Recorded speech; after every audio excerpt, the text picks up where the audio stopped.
Welcome to the, what date are we? March 12th. March 12th, 2026, Southampton Town Planning Board. And maybe we have a roll call, please. Chair LaFaro. Present. Vice Chair Finity is absent. The Secretary is here. Board Mutu. Present. Board Glazer. Present. Board Fulham. Present. And we have an opening, but we do have a quorum. Thank you. Please join us for the Pledge of Allegiance. I pledge allegiance to the flag of the United States of America and to the republic for which it stands, one nation, under God, indivisible, with liberty and justice for all. Thank you. Do we have minutes, Gloria? We do not. I reviewed the February 12th minutes, but we have an e-scribe problem that we're having a hard time printing it the way it should be. So we're going to hold off until we get that fixed. Okay, great. So I'll close, No, they're gonna go do the town board one first. yes, okay. So is that, where is that on the agenda? 19. 19? 19, yeah. Okay, so we're going to jump to 19, Town Board Land Disturbance Ordinance. And I think we have Janice and Seth to present. Hi. Okay, good. Sorry I missed the last time when you talked about this. We talked a lot, Yes. didn't we? Talked a lot. We had a really good session. I We heard had that. enough A lot of time, good ideas. enough time to really dig in. Good. Yeah. So we just kind of, we have time. You don't have to adopt anything today. We just want to kind of talk through some more of these points that you made and kind of drill down on your recommendations. Okay. And then we'll give you a formal, document to look over and that kind of thing. So, does anyone have any questions right now about anything that you wanted to ask me that I missed before we? Are these the summary of our comments? No.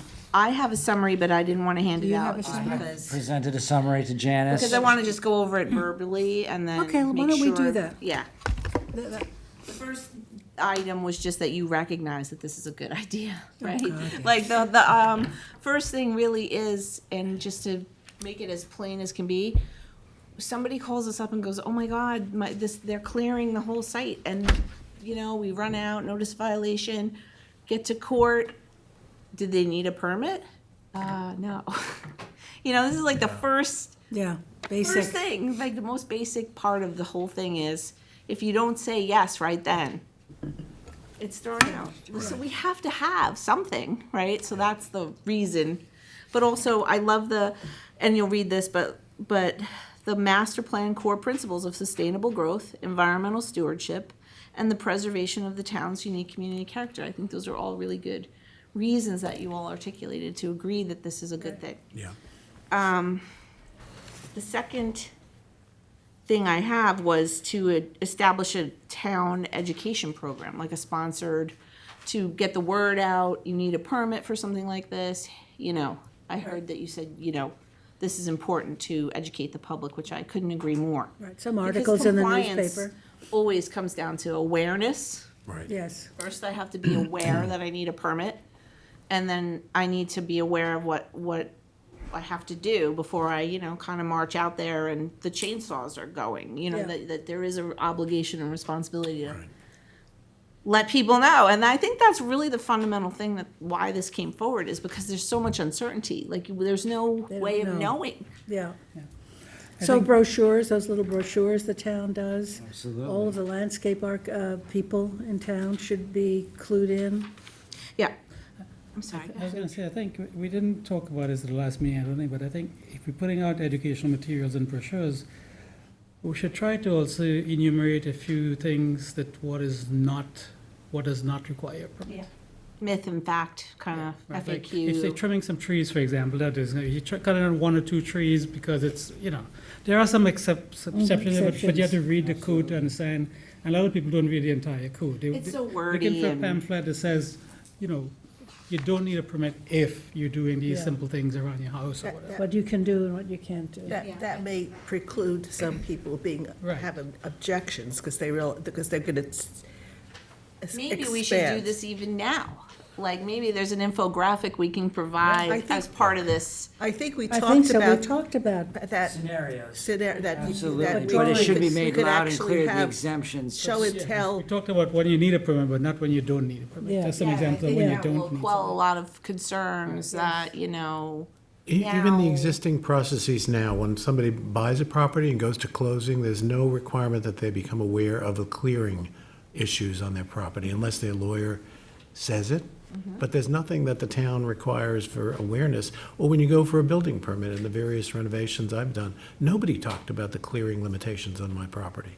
I right, had you to only find hear out. about, like, call 311 or 811 or whatever that is before you dig. Like, you know, you Right. gotta call the Yeah. number, Yeah. so you don't hit a line or something. Right. That's really the biggest thing that they tell you when you come for a building permit, Yeah. but, I agree, like, there's not a lot of information because there's never been any real requirement, but as you know, and this has come up, Kate and I have talked about this, like, we also have significant grading happening. This code includes that, but so somebody doesn't start being like, I'm gonna put this berm over here or whatever's happening, and the person next door, next thing you know, there's like a house in the sky next to you, and you can't believe it, and you didn't know about it, and like, there's just gotta be a little bit more understanding of, Yeah, I think that part of the code is something that I really hadn't thought about, and I thought that is so, really so important, because you really can screw up drainage. drainage. and drainage patterns, and, you know, I had someone in Remsenburg tell me, you know, this never flooded before, and now this house is here, and this whole, the bus stop, I can't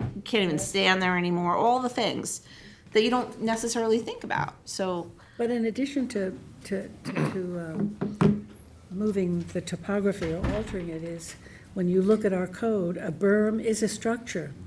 So that has supposedly comes to the planning board. a We had berm. that as saying, you said the town board may want to consider providing additional clarification regarding the definition of grade changes.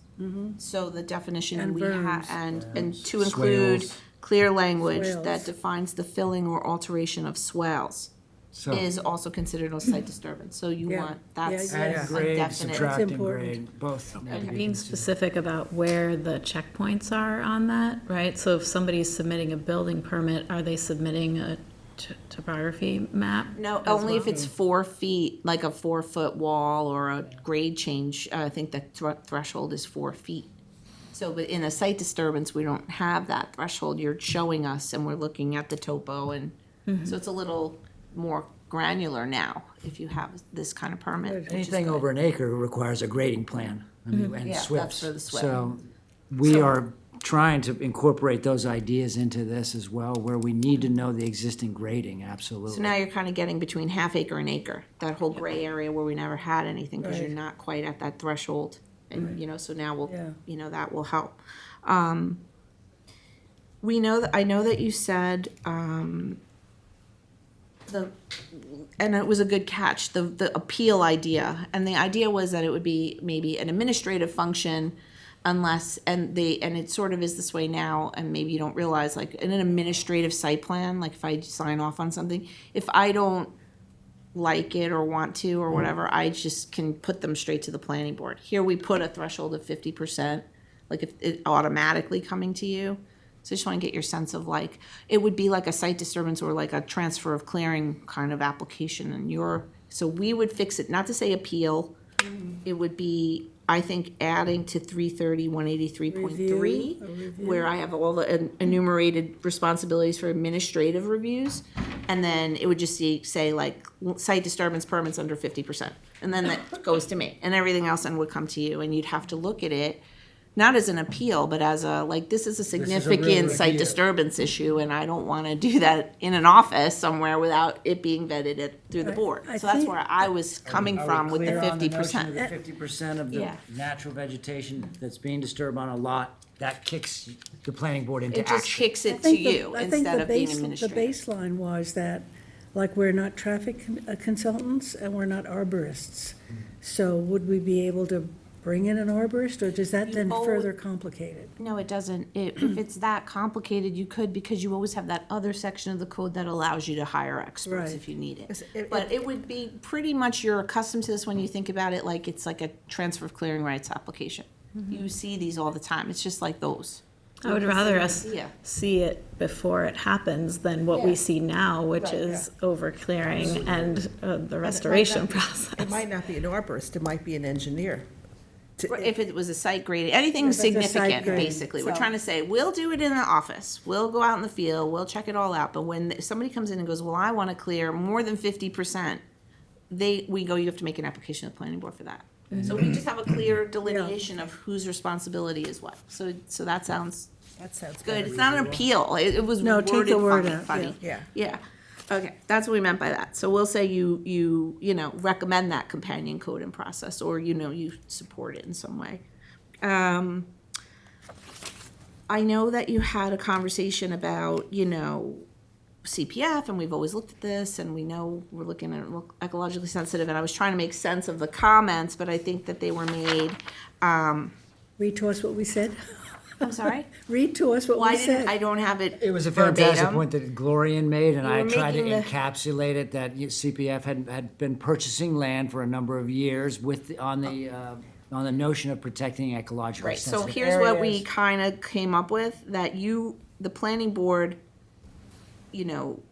refutes, like, there's a notion that this is a property takings issue, that we're gonna deny you the clearing permit, and that's a takings, right? That, I don't know if that's what you meant when you were saying this, but this is private property, there's no CPF really involved here, unless there's some significant habitat that we come across that someone wants to clear, and if it was so significant, we could, protect it. The Yeah, CPF can buy easements from people. Where my comment was coming from Mm-hmm. was areas in North Sea Mm-hmm. that are not in the Aquifer Overlay Protection District, but they are right next to lots and lots of land that was bought with CPF to Mm-hmm. maintain the woods. And I don't understand why those areas were not in the APOD. Oh, okay, Oh, that's that's a just, I different think that's animal. another day. Yeah, but I Okay, mean, we're gonna but, leave because that as out. we were talking. We weren't it- sure why you were saying. Yeah, that.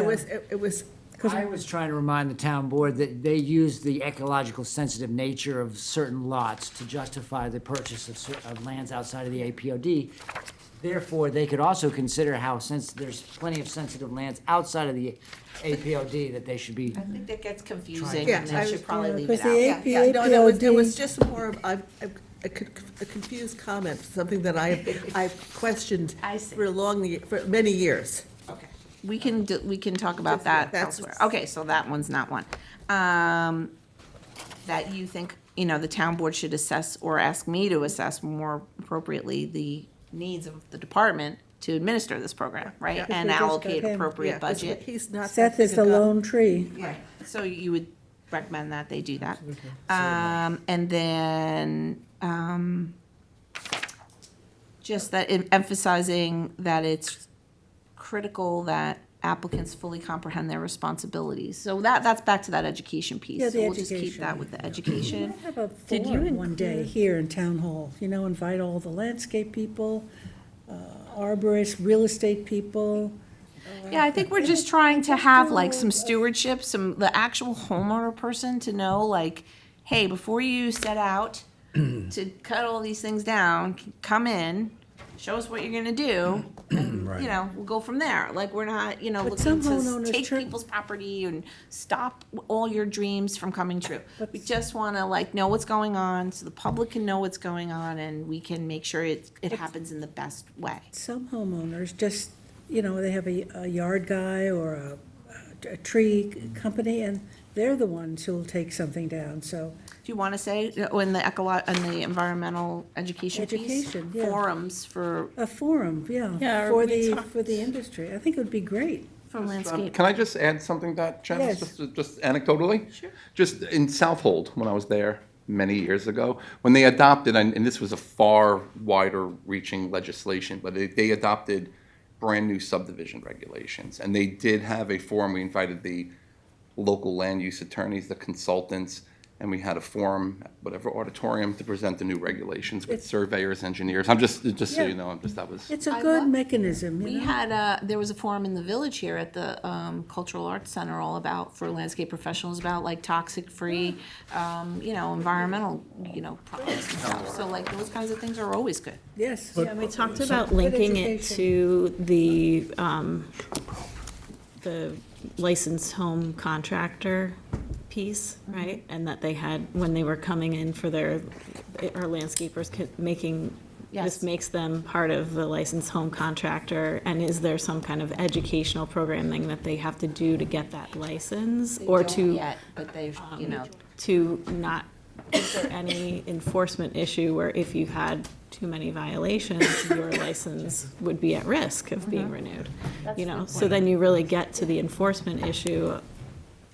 That's what we talked about a lot, both landscapers and contractors in the licensing process, to get this information to them and find a way to enforce it, because the forums are great, but let's face it, the people that go to the forums are interested in doing the right thing anyway.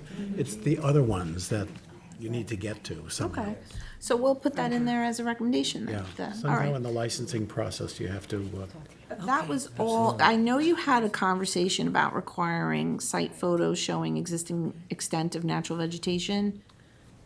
Do you want to recommend that now at this point? There's something about like site photography. Hi. I'm sorry. Process? Yeah, I think we already require that in there, but I I'm not think I sure made what that comment that if we had a baseline Property transfer was the at a big. property transfer, what the property looks We like. can't even get to updated CO at a property transfer. I just want to keep it within the Simple. realm of real and yeah.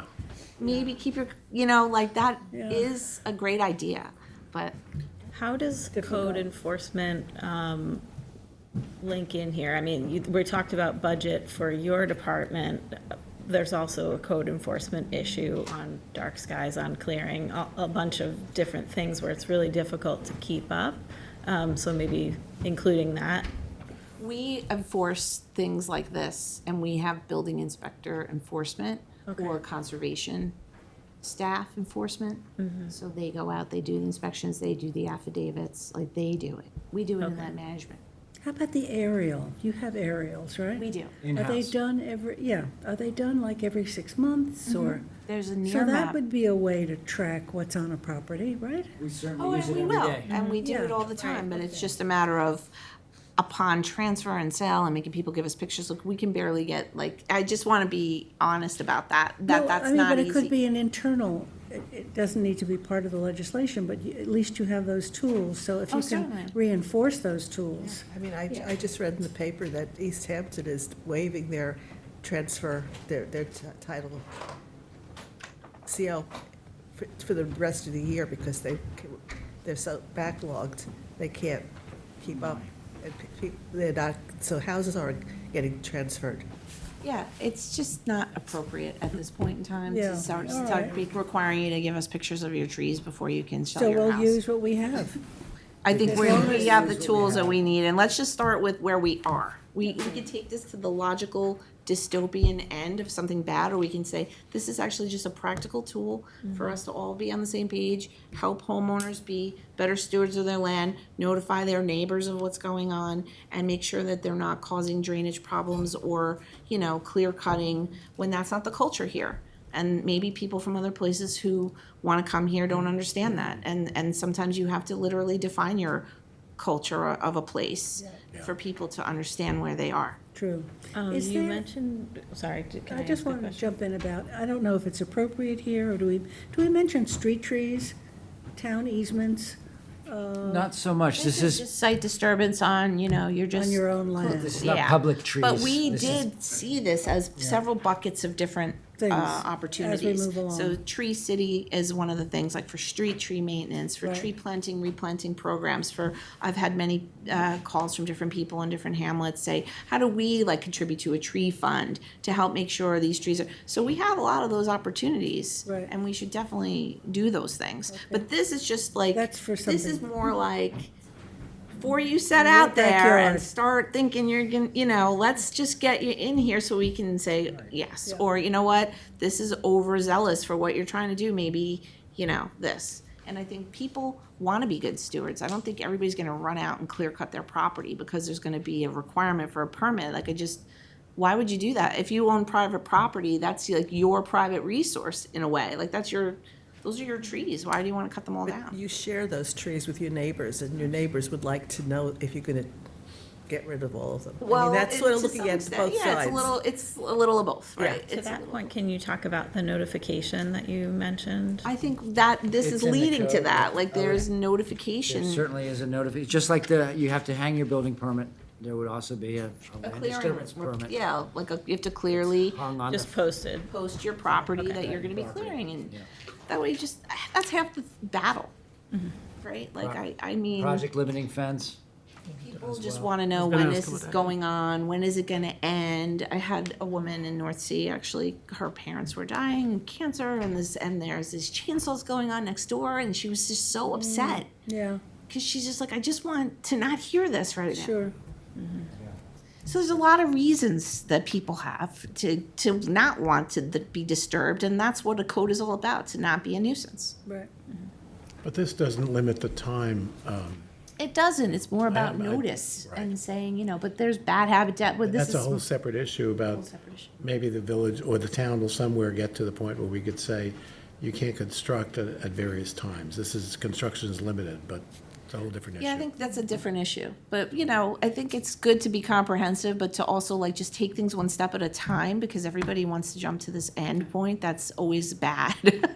And it's good, it's not This bad. legislation has been lingering for quite some time. Yeah. Introduced, not adopted, introduced, not adopted, right? So really thrilled that we'll have this tool. I'm Where do glad. they And come yet for a again, we've permit? had it in 50% of the I have town to in the come to the town, to APOD. the building department for a permit when I want to, is that in there? Yes, it's gonna be more like a land management, like you come in and we have our procedures, we'll figure out where it gets routed to, because you're not necessarily building something, but Right. it is a site disturbance program, and it happens in connection with a building permit, maybe, or not, Right, in so a lot advance of. We can look at them both together, because obviously you can't look at things in a I vacuum. think the thing where it would be easier to manage it with a new building permit maybe, or somebody but often people just have a property and decide they want to clear their property for a lawn or something, and that's where I think one of the biggest places you have to try and capture too, right? And I see that a lot where I am, because there's no requirement for clearing, you can just clear cut everything in your lawn. Yeah, And I've seen that many times around where I live, where people just decide, this is what I just want to take everything down and put a lawn in. And they do. right. And we all know the diversity of trees and the shrubs and all the things. So it's like, bird habitat, there's more habitat, there's more ecological diversity there than just a plain, like a lawn. That's just dumping chemicals on and more nitrogen problems. So we're trying to balance all of this out, but also like accommodate the fact that you own this property and you pay the Yes. taxes on this property and you are allowed to do certain things. And Yeah. of course, nobody's saying that, you're not. But we have to look at it all together, all told, and let people know what's going on. That's half the problem. Yes. So, Good. yeah, so any other, job. thank you. Any other comments you want? Tax incentives or anything like that, right, for people? Oh, wait, there was one more thing you had said. We had, I'd put in there as a referral comment that there are we can incentivize this by using, An incentive would be helpful. so you could Oh, yeah, the tax town board relief. might consider alternative approaches such as incentivizing the protection of significant trees through the use of conservation easements, property tax incentives, or relief programs. Yes, So that's a good one. I think and we've always been that way. We're Very good more one. carrot than stick here. We've always really tried to get to the incentives. So that's good. Cool. So we're not asking you to adopt anything today. We just want to confirm all the conversations and kind of get it more concise. Good, So, great. good. Thank you Thanks, so much. Janice. I appreciate your time. Thank you, Seth. Do you have any overclearing? Do I have an vegetation overclearing? Stay applications. tuned. Okay, so we'll go back in sequence now.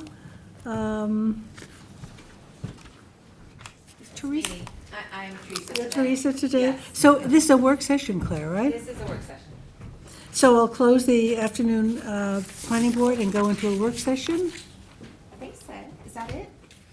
Rob, Is this set up here? Can I have your name for the record? Yes, Robert Fischetti, the attorney for the applicant and owner. So I submitted a full document, there's sort of a cheat sheet. Thanks. Unfortunately, Yeah, that's. I have- Oh, perfect, yeah. I've got these sets. Those are So like it's got the full size, plan, but, it's got the um, plans. So this is a property that was,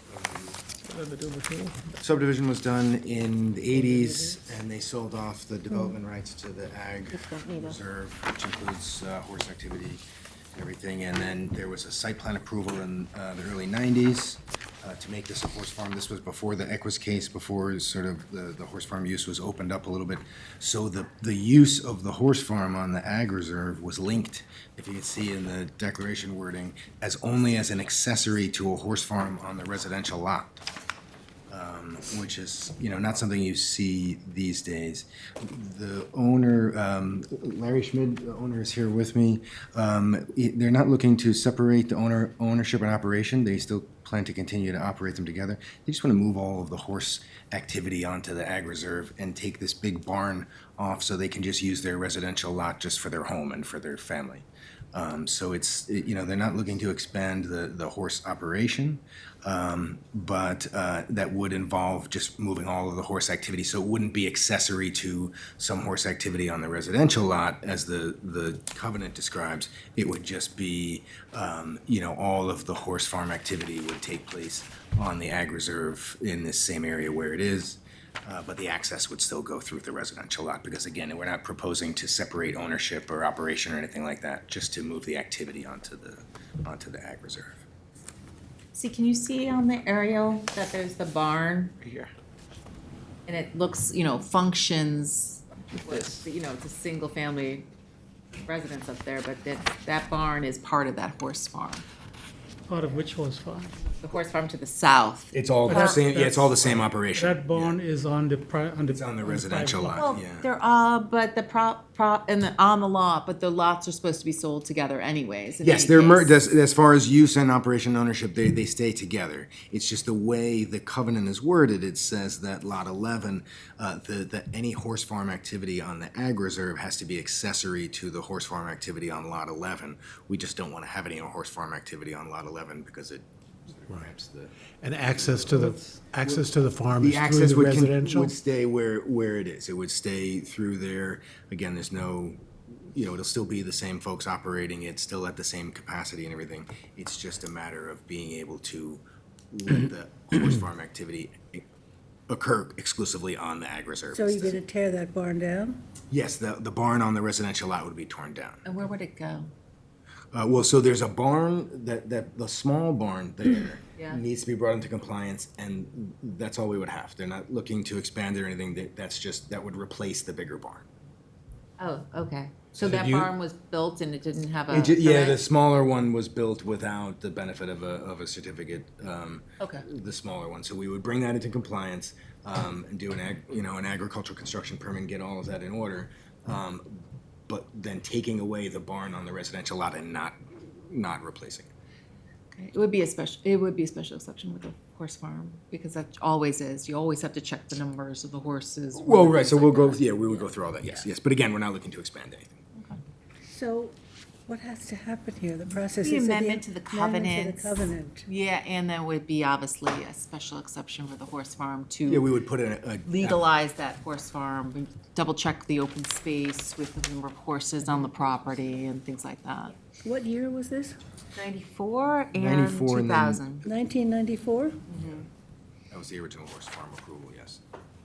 I guess I'm just questioning why you want to get rid of the barn. Just because the residential lot, they just want to have it just for their family, for their home, for their residents and for residential activities. So it's not a matter, of getting, they have the additional barn, and it would just be a matter of using exclusively the large barn and the small barn on the ag reserve and not having one. So the real goal is just to separate the activities. Yeah, but what's in the barn now? In which one? The one on the? The one that they want to on the take resi- down. Horses. There are horses. So what Oh, are, that one's empty? Oh, sorry. And what about That the one's little empty. one that you have to bring into Little one has compliance? the horses in it now? Do you mind coming up and identify yourself for the record, please? Thanks. I'm Larry Schmidt. I own the farm in question, 52 Meadow Court. Essentially, I appeared in front of this board, I guess it was 32 years ago. My hair wasn't quite as gray. and there was a different board. And sure, my wife Wendy and I have been at this for that long, 33 years, and we're looking to dial things down. We want to enjoy the property. We want to keep a couple of borders. I want to keep my horses there. So we're looking to get rid of the front barn, to be able to enjoy our 1 acre lot. It's always been a business there. We're dialing things down. So what would be basically a commercial operation for the last, the past, now it's more of a gentleman's farm, with a few borders. So we would have to go through number of horses, it says You always parking. do Yeah. when you do any type of change, because it changes the concept of open space for the horses. So we're just double checking of the numbers. And I'm not quite sure what was going on in 2000 or 1994. The standards might have just slightly changed. Can I ask a couple questions? So, do any of the other lots in that subdivision, I guess the subdivision looking at there is part of the subdivision created at Ag Reserve? Yes, page 3 of what I gave you has the subdivision map if you want. Did any of the other private parcels, other building lots have that covenant linking the use as it does to lot 11? No. Good question. So I'm just curious what the intent was of linking the use of that particular lot to the ag Ownership farm. is this, so those were in common ownership, those lots, and so, I'm sorry, I didn't mean to. So right now, the covenant says that lot, correct me, I didn't read my 11, class, so I can't read this properly. There's covenant linking any horse farm use on lot 11 to the ag reserve or vice versa? Yes, that they would have to be in common ownership, so they basically saying that, the whole operation has to remain with the common ownership of both the ag reserve and the residential lot number 11, and that any activity, says horse farm is expressly granted as on the ag reserve is granted as an accessory use to the horse farm on lot 11. So what happens, so there's two scenarios here maybe. If you want to enjoy lot 11 as a private property for your own use, why not just take the horse farm, the barn down on your property and continue to use the ag reserve as a, That's what we're. That's what that's what we're proposing. you're not looking to separate the uses? No, we're not looking to separate But you're looking to remove the covenant that says that, that they're linked. No, just that the activity is accessory to. So if, the properties are linked by ownership and the access, if this board sees fit that it does meet that definition, then that's fine with us. But our concern was that This might if help. all of the activity is moved over to the. I had him do like a summary. Here's a copy of it for all of you to see. Well, The only issue here is that all activity is going to be in That's the the ag change of the farm language. and not on the residential. Except the access. And is it required, that's the question, that you keep horse activity on the lot 11? Because of that accessory Yeah, use. that's the language, issue. yes, Otherwise, yes. it's just demolishing a barn and using a barn that's there. Yeah, it's really not a substantial. This larger building here is an indoor riding arena, which Right. has a CO. Right. This barn here, which is the barn that's on the ag reserve right now that needs a CO that we're planning on moving to, is only a 10-stall barn. And we have permission for a 15-stall barn. Yep. I mean, obviously, I think we'd like to keep permission, but we're keeping it as a 10-stall barn. We're not looking to expand it. And that does not have a CO. It does not. No, it doesn't. So I guess what I'm asking or considering here is, if those two properties are linked in a way that says, it's an accessory use, the horse farm or the ag reserve is an accessory use to the lot, right? That's the way it stands right now? Well, it says like accessory to the horse farm use on lot 11. So what we're saying is there really wouldn't be So any you'd have horse farm started- use on lot 11. It would just be residential. I guess what I'm in my mind, by removing that covenant, are you then able to sell off the ag reserve separately with no link to the to lot 11? No, we're not proposing to change that next line, which says any change in ownership or use of the two It's on- properties such that may be considered to be that operated 94? independently. Yeah, 94. And there's a similar one in the 2001 covenant that says uses shall not be operated independently.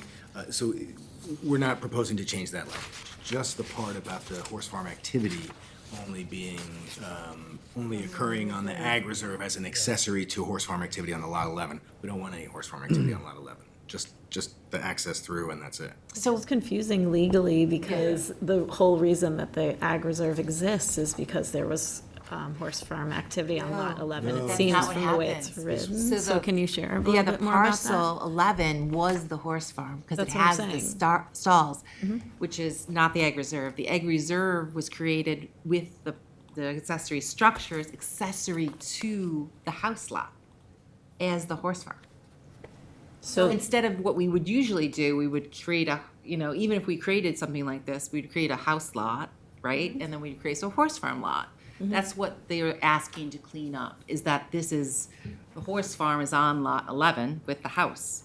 Which you wouldn't And normally this do is now. accessory to, the egg structures are accessory to that. So what would the language look like?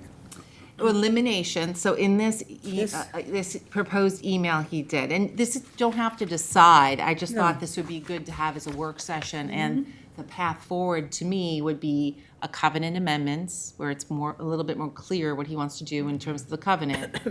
And then it would be the special exception for the horse farm on the main parcel, because to date, that main parcel, the ag reserve, is accessory to The lot residential. 11. Yes, that, which doesn't make any sense. Makes no sense, Yes, yeah. It's exactly. not something you do now. We're just trying to bring it back to what if you were approving this now, it would, all the horse activity would be on the ag reserve.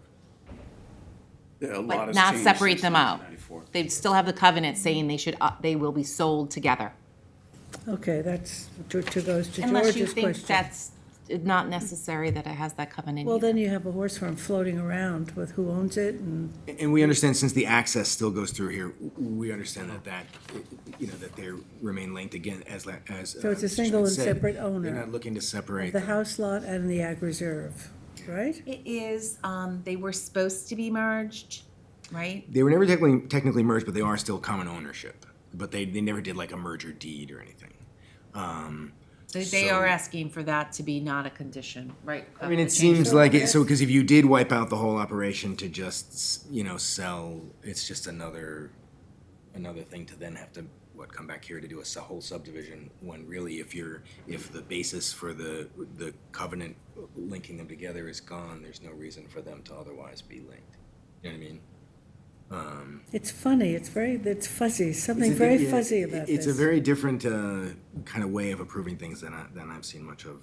And that's part of the reason for the work session is we weren't really sure how to Yeah, approach it. yeah. I think But ultimately, there's no intent to separate ownership or operation of these lots, so. But it could happen. But it could happen, and we understand say that since never. the access goes through there, that they do have to remain. Well, you could get other access, no? Yeah.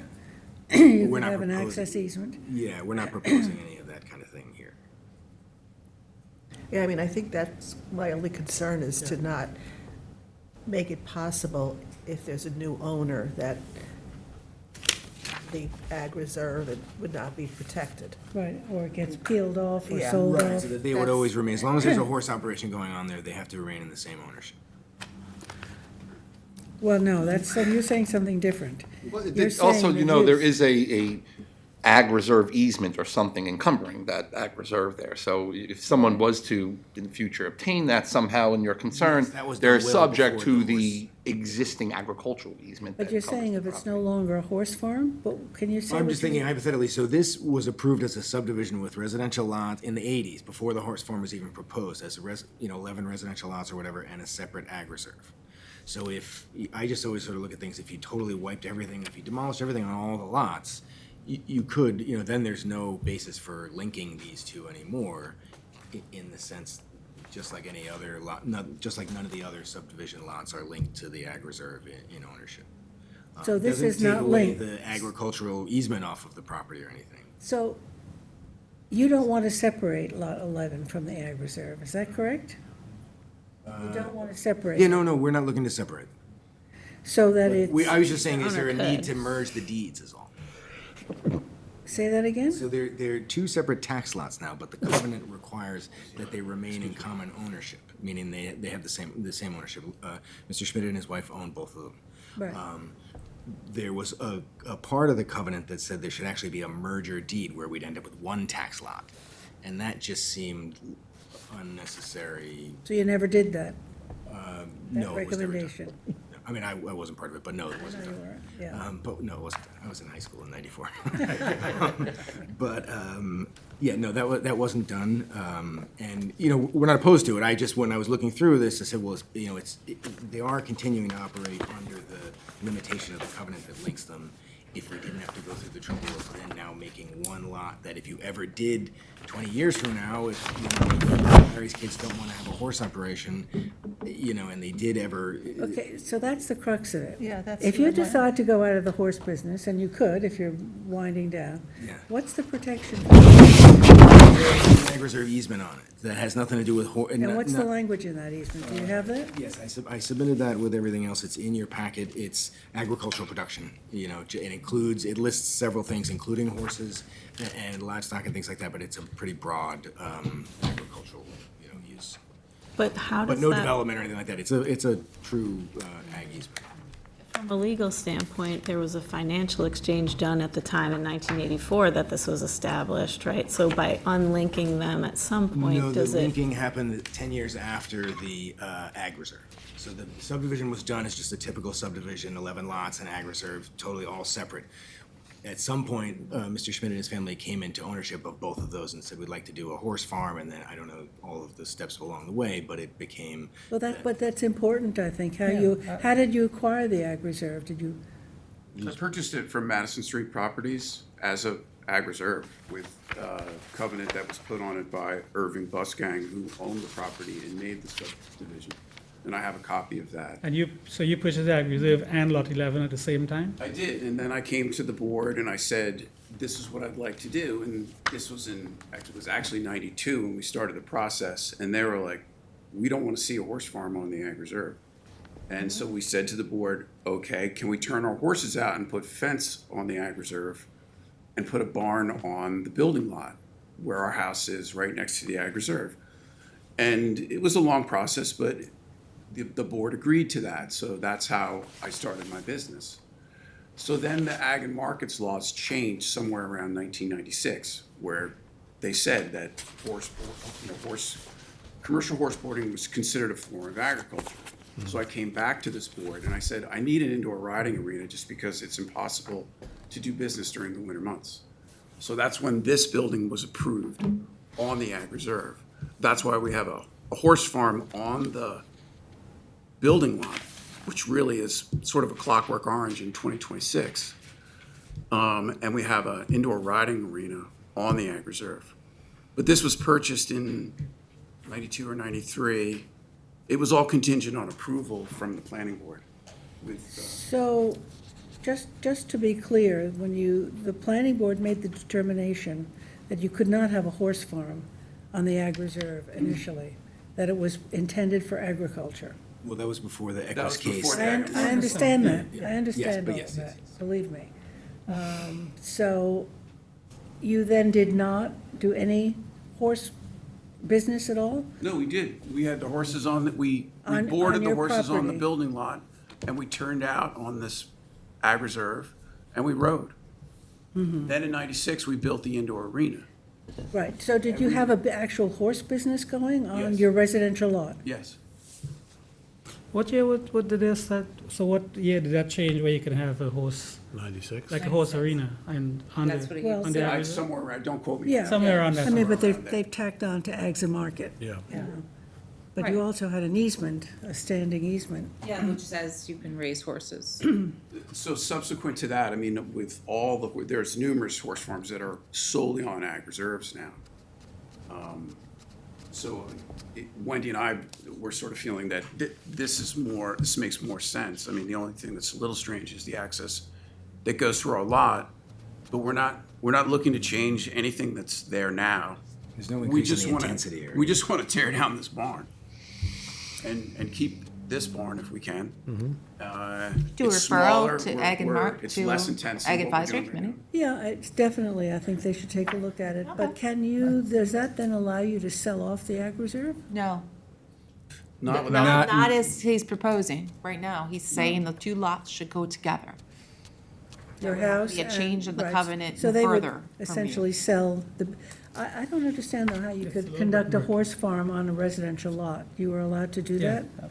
Yes, you can always put a horse barn on residential lot up to 3 horses, but obviously He there has was 10 some horses, approval. There yeah. was Well, that was approval at the later on, time once for the things opened 10 up and they got horses. So Right. that's where I'm going back to what my point was, which was the only reason that there is a horse farm on that ag reserve is because there was pre-existing horse farm on the residential lot. no, And wasn't saying pre-existing. we're No. expanding was new. the, they were all built at the same time.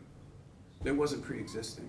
You We said you bought- operated We bought the your- ag reserve with nothing on it. We bought the building lot with nothing on it. right, and you said that the planning board, before Ag and Markets changed Ag and Markets 301 to include equestrian, that they had denied your application. No, we never For the horse really farm. applied. We just said, could we put a barn on this lot here if, at the time, I didn't even apply because you couldn't. Right, I think that maybe that's what Kate means about it being a pre-existing barn on your lot before it was allowed to have a barn on the ag reserve. You were able to put your horse farm understand. on the lot, so that's what the pre-existing part of it existed, before what you could do on the ag Right, reserve. so then Ag and Markets law changed, and a lot of the whole idea of preserving land, especially in Bridgehampton, was for the preservation of the soils, and adding, it seems that why they linked this as an accessory use, the bigger riding arena, is because you had the original barn on the residential lot, so that was pre-existing, and it's an accessory to that. No, the barn wasn't pre-existing. Yeah, no, respectfully, it wasn't that there was any pre-existing rights from the residential barn. It was just that because the definition of agriculture had not opened up to horse farm use, they couldn't base that primary use on the ag reserve. So they're saying, in a residential zone, you can do a farm and a horse farm and all that stuff. So that can happen here, not as some pre-existing thing, but just as of right. And then once Equus happened and the law was changed, horse farm activities became as of right on the ag reserve as well. So really, from any point after that, they were eligible to make this application to say, okay, we'd like to shift, what we couldn't do before Equus to just now be primarily on the ag reserve. But you see, the intent of the original legislation was to preserve prime agricultural soils for the production of food. A lot of the more recent easements are writing in where that was not presumed in the origination of this easement, that intent still exists. And so I would say that we should keep them linked because of the nuance of the law changes and when this easement was first established. And We're not proposing to separate the lots, just to be able to have. but someone in the barns future only be- could. Not an operate a horse farm. They could, if they do, then they're. They'd then still they have to broke their come back to the CO. board. Yeah, They'd have to come back They'd have to forward come back to They the would have board. broken change their the CO covenant. and Yeah. done a violation just by virtue of selling the lots. They'd be breaking the covenant, they'd be breaking the site plan approval and the CO. Just as much as enforces and a lot of other types of approvals. It would just be that the activity could happen on this lot, but the ownership, access, all of that would still be linked. And you did have approval when you first opened the horse barn to put the horses out on the reserve. That was, Yes, it was just understood they wouldn't build anything. Right. got it. So in the future, what you were saying is that you don't want to have it a condition of approval that these would be deeded together. It just kind of makes a mess to deed a residential lot to an agricultural reserve, and then you have one tax lot that's sort of this hybrid type of lot, whereas the covenant does the same job of keeping them linked for purposes of this operation. I mean, I don't think this horse farm is going to be torn down willy-nilly just to, it's a big operation. So as long as that's able to continue, they have to remain linked. It just, legally, it makes a little bit of a mess to do a merger deed for a residential lot and an ag reserve. It just kind of, I don't know if that's why it was never done, but it kind of messes things up property tax wise. I mean, it makes a little bit of a mess. Which is why I think, and I'd probably like to get a little bit more history as to why that condition was imposed, that those two were linked in the first place. Yes. Was the intent that, Right. whoever buys that lot then should, be the only ones to farm that, or to have use of the ag reserve? Well, it would take ownership of the ag reserve, so it takes owning, so if someone else from another residential lot wanted to make Mr. Schmidt an offer to purchase the ag reserve, they could come to you and say, hey, we'd like to have the same setup, but it really takes ownership of the ag reserve, Well, which is not that's equal. exactly what I had asked you before. Could the ag reserve be sold off? And you said no, Well, not while this horse operation is going on. So, or not while the house is in play. But if they move, they could sell the house and the ag reserve. they would have to sell them together to keep the horse operation CO. So if they wanted to demolish all of these valuable structures on the horse farm and totally do away with that and bring it back to the soil, then it's still an ag reserve protected by the agricultural easement, and this is just a blank residential lot. In that sort of extreme eventuality, yes, they could be separated, but as long as the horse farm is operating, whether it's by the Schmids or anyone else, they would have to be sold and operated together. Did you include the C of O here I believe I did. in the I packet? think it's in the bigger packet. Yeah, it's in the bigger packet, yes. There's a couple of different COs. The easement language and the CO. Right.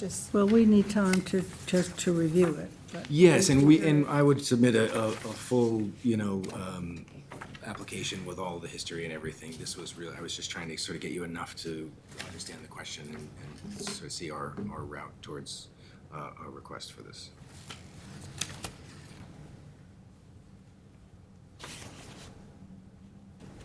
So the C of O is for a one-family dwelling, a horse stable, and a porch. That's where that's lot 11, right? And then you have a detached two-car garage.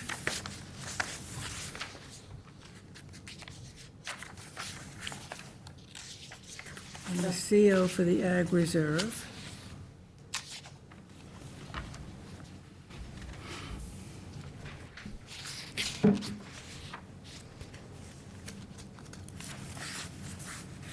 Okay, well, we can read these We documents. should, this is a good, big question, I think. We have a lot of questions on this. If, with your permission and your permission, maybe we get something together and do a referral and get some Yeah. feedback about the new language from the Ag Advisory Committee, if you're acceptable to that, and then we'll come back. Okay, so Okay. we'll just return as a work session for now? Yeah. Yeah, you can come back as a work for now, session. And then, I just had one question.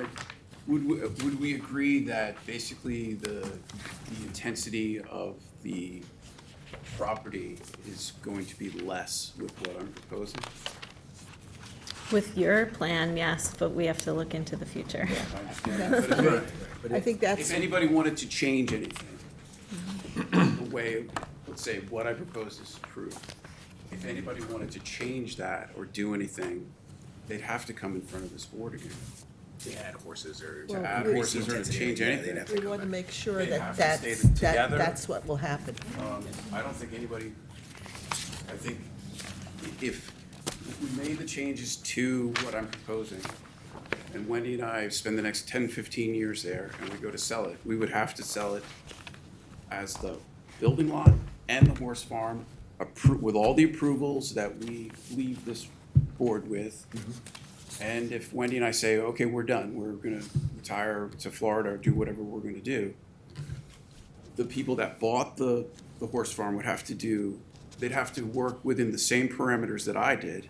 And if they wanted to change that, they would have to appear in front of the board again. I just want to make sure that that's how I'm looking at it in a very simple term. And I think that's, me personally, I just want to ensure that when you're not owning the property. I understand. That it's as protected as it is now. Sure.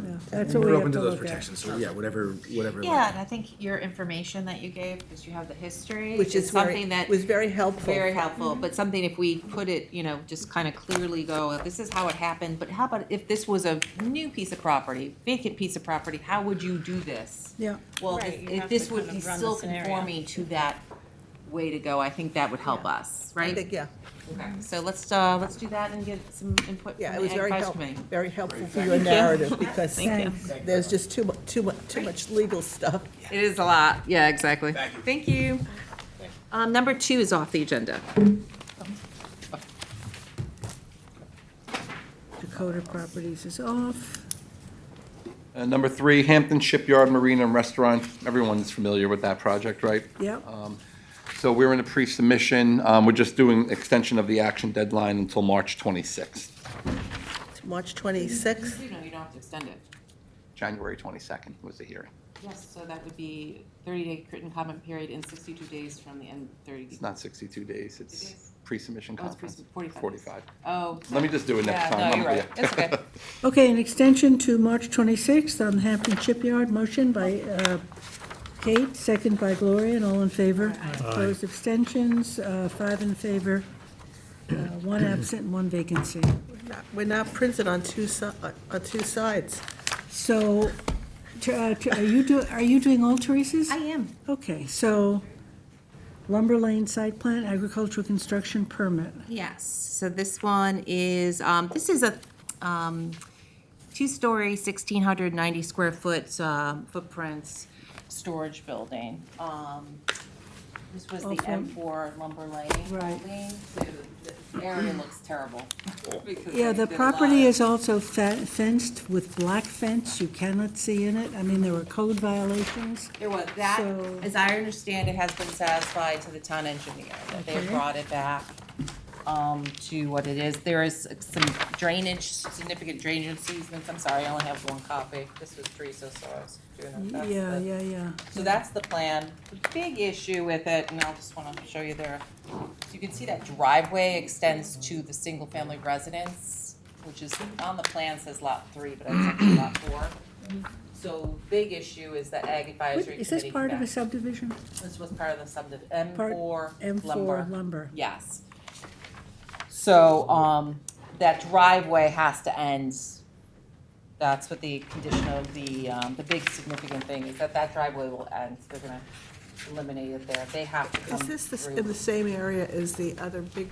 Yes, it's across the It is, street. it's across the street. Oh, okay, on the Here, north side of the Staples. street. There it Yeah. is. Okay. Yeah. That's this. That's North Edge, and that's, so they cured all the problems they had. All cured. Done up- Yes, dug we up the have a drainage.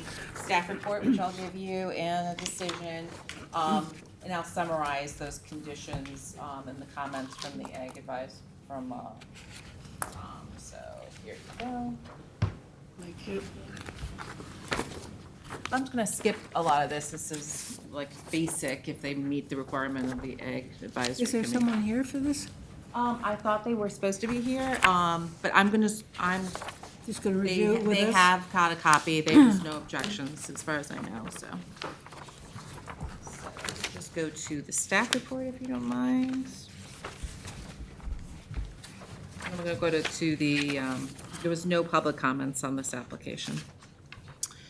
So fire prevention on page 2 said the conjunction, proposed work, typical comments. Bridgehampton Fire District had no concerns. The town engineer approved it, subject to the engineering fee and the SWIP requirements. And the 20-foot wide stone driveway appears to be excessively wide for the proposed use. Do we have the site plan up there? Or do we have any? It's on Site plan for what? 810 number. The ag result? Yeah, Is it in, in the file, maybe? yeah, do you mind? Yeah. The Ag Advisory Committee approved it. Letter of non-jurisdiction for the planning commission. Health So can I Department just ask, approved the it. purpose of this is to Accessory to the. nursery stock? Yep, That's the purpose. that's the purpose. Yeah, I honestly don't remember seeing this. Obviously, we had a meeting, maybe I was absent. You might have been, because it's been around, Yeah. it's been kicking around. But it went into Is this it, Claire? dormancy for a bit That's it. because they were in such violation. Okay. Yes, it was in September, the hearing was in September, so they have been extending the action deadline until this point, yeah. So the building, the location of the building is, look where you had that, Anthony, where your cursor was? And then this is the they were waiting for the Ag Advisory Committee comments, and these are it. So somewhere around down here. Yeah. So they basically, this was on February 25th. They basically reviewed it, said it was an agricultural use. Yes, it's appropriately sized. Be planted with flowers and a variety of vegetables and trees. Right. Huh. Number 3 is the issue about the extensive length of the driveway. So they're saying it should terminate at the west end of the proposed barn. And so that will be a condition of approval. That is Okay, written in the so resolution. we don't see the barn. Can I see the, yeah, it is Yeah. very hard to see. Can I see the plan, Claire? I'm lost. So this barn that I just showed you, and then the access driveway has to be What shown. barn did I just see? When I There, put it out here, because there's only one copy. So the short end faces the street. They Outdoor have- they storage have of the- they have this materials. driveway going all the way down, so Yeah. we're proposing it end here, right, someplace there.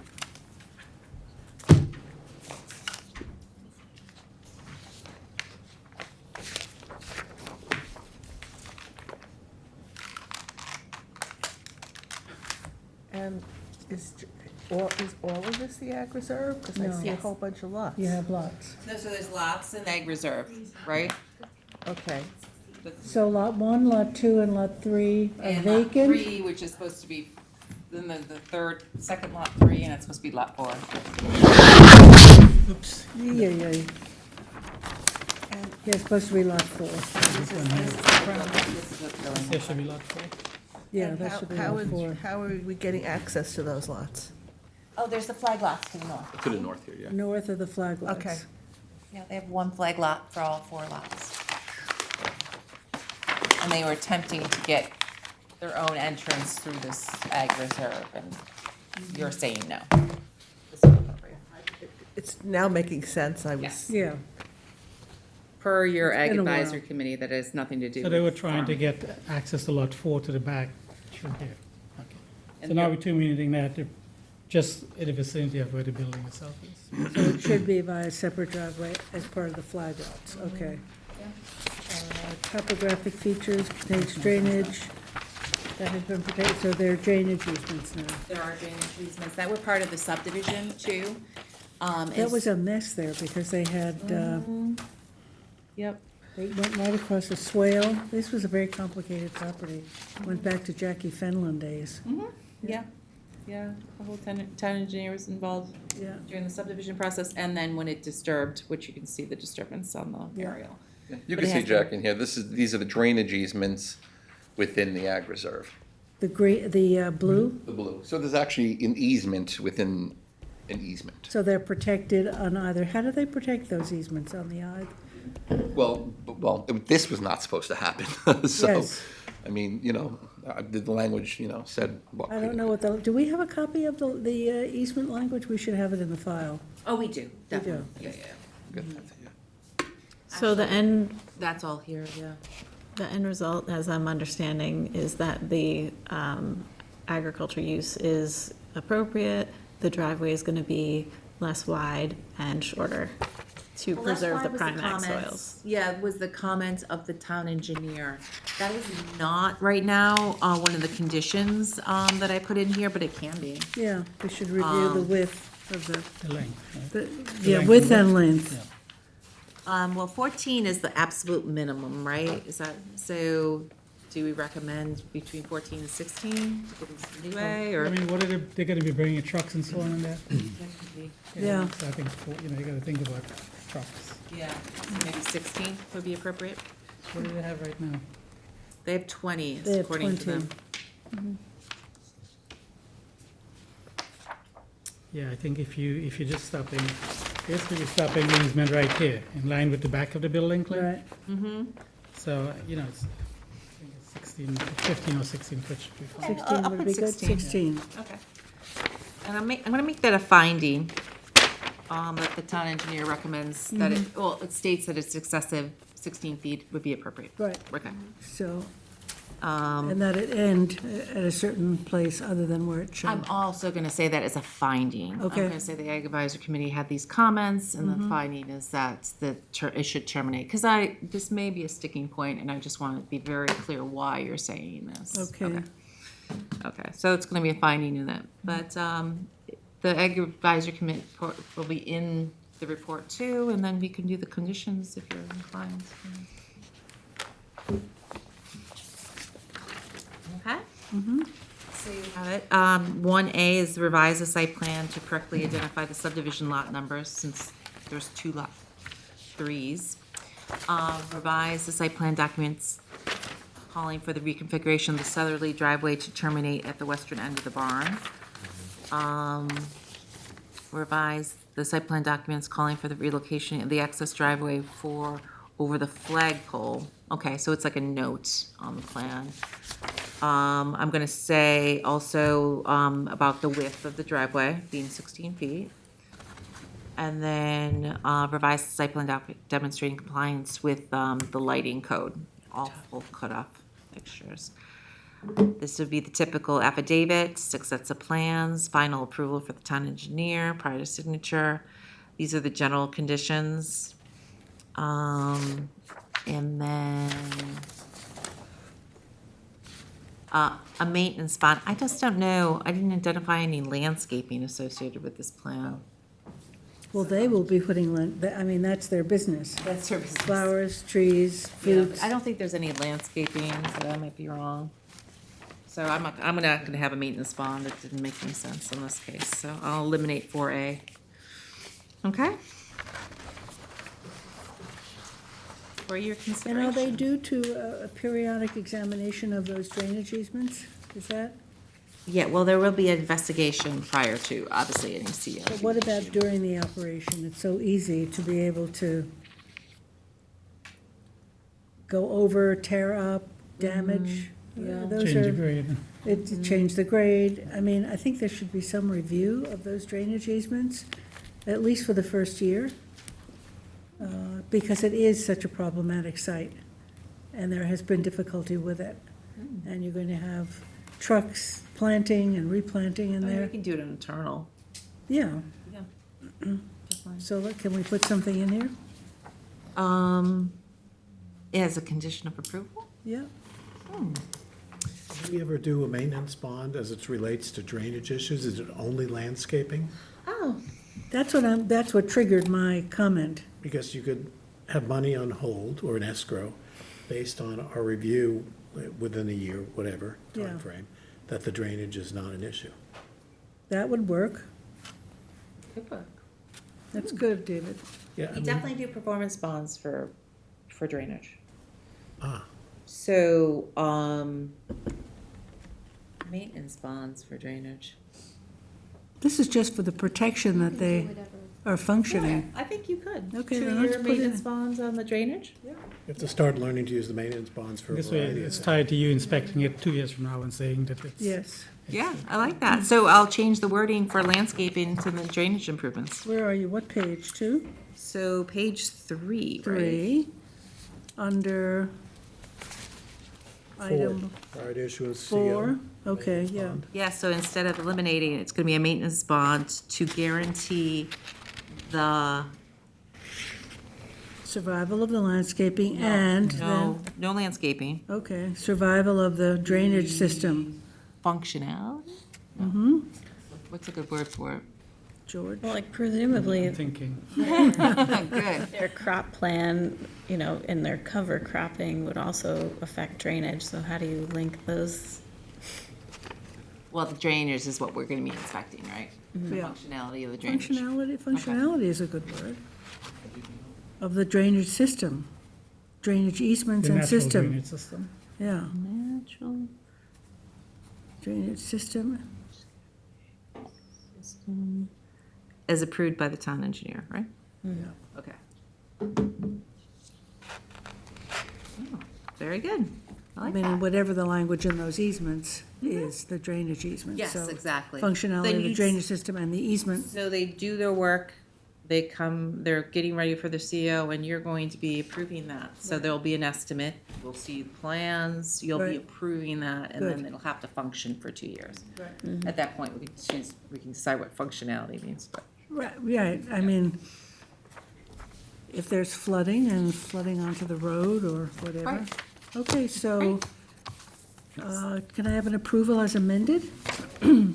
David, motion by David, second by George, all in favor?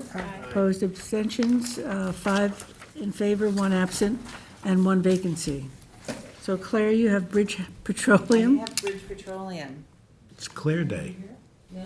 Oh my goodness. Okay, we're gonna table that and we're gonna come back to that. So we have other people Your here. Rails Farm Stand? That You would have be the- to release the maintenance bonds on that landscaping plan. This is a little bit old, it's from 2016, but everything is in good shape with that. And how much is that? $8,335. Okay, motion? Motion. By Gloria, and second by Kate, all in favor? Aye. Opposed, abstentions, 5 in favor, 1 absent, 1 vacancy. We're holding off. Do you expect Bridge Petroleum people? I Yeah. emailed them, and so I do expect them. All right, Seth, Noel Crest Woods? Is your applicant here? I got you. Is that it? Seth? That's it. The attorney is not present because this has been on the planning board agenda 4 times. However, I think he would appreciate, since I actually have a majority plus 1, if I just walk you through what is required. Okay. It's fairly simplistic. This is 27 Cambridge Court in Sag Harbor. It's in the R20 zoning district. It's a 0.3, that's not it, obviously. 27 oh, there it is. That's The it. yellow was throwing me off there. Not the yellow, the red. Under the red, right. Okay, 0.3 acres, which puts it at 15,669. Is that off of the turnpike? Cambridge Court, yes, it's,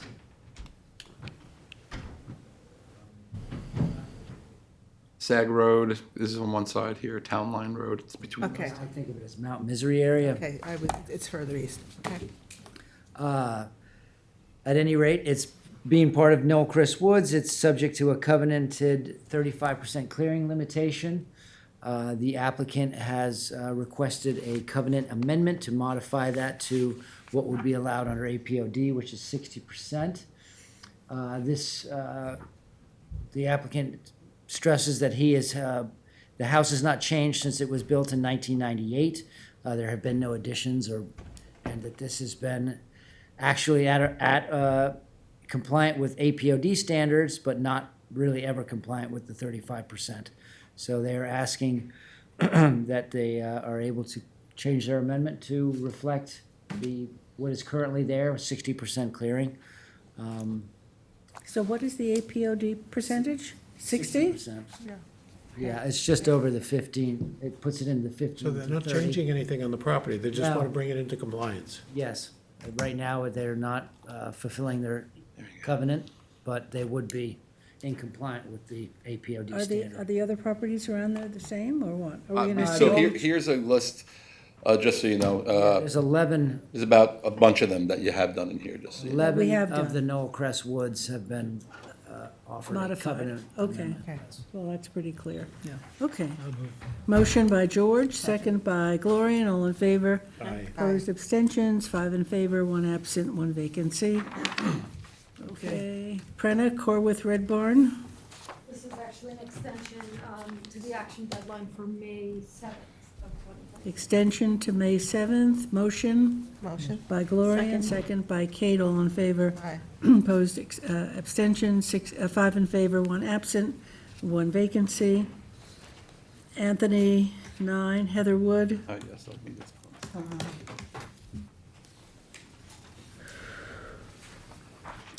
Everybody might be reminded here of a mixed-use application that we have on Montauk Highway. This is just to the east of the atrium, right near the intersection with Flanders Road and the highway. This is a property for which a change of zone happened many years ago. We've been through this. We're in the process of reviewing a site plan application with new apartments in the back, in the front here with the mixed-use building. So today's action is really just twofold. And I'll just sit up here. It's easier for me to talk.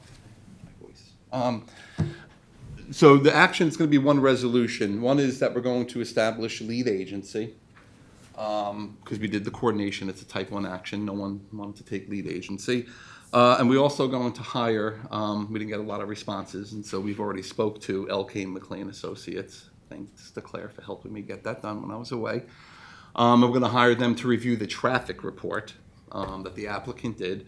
And just so the board knows, we got a proposal, it was $4,850. We already spoke to the applicant, they're going to send the money. And that's going to include up to 3 meetings. What they'll do is that will include getting an initial draft report within 3 weeks of receiving the money and executing the contract. So really for Heatherwoods at Hampton Bays, the resolution A is for the planning board to establish lead agency, and B, to retain L.K. McLean Associates for the traffic review in the amount of $4,850, including 3 meetings via Zoom, and will charge back the applicant pursuant to section 330-183B4 of the town code. So we'll do 2.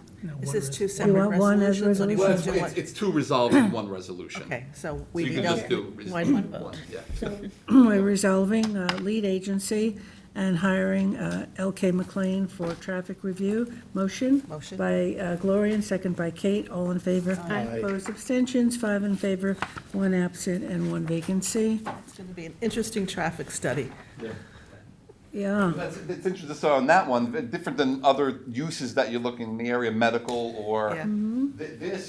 this is a mixed-use development with housing. I know it's at the very west end there of the downtown, but you got sidewalks, you have everything. If we're doing our planning the right way, this is precisely Where where it should go and what you want to happen, so it'll be interesting. It's walkability. Yeah. And we got good sidewalks there, good connections so far, so. Brenna? Private Storage? is off, we're actually still within, we can't adopt lead agency yet anyway, so. Okay. There's no action. No action, so number 10 is off. Anthony, you want then Keshgar at Canoe Place? Yep, just really quick. There's my, all sorts of stuff here.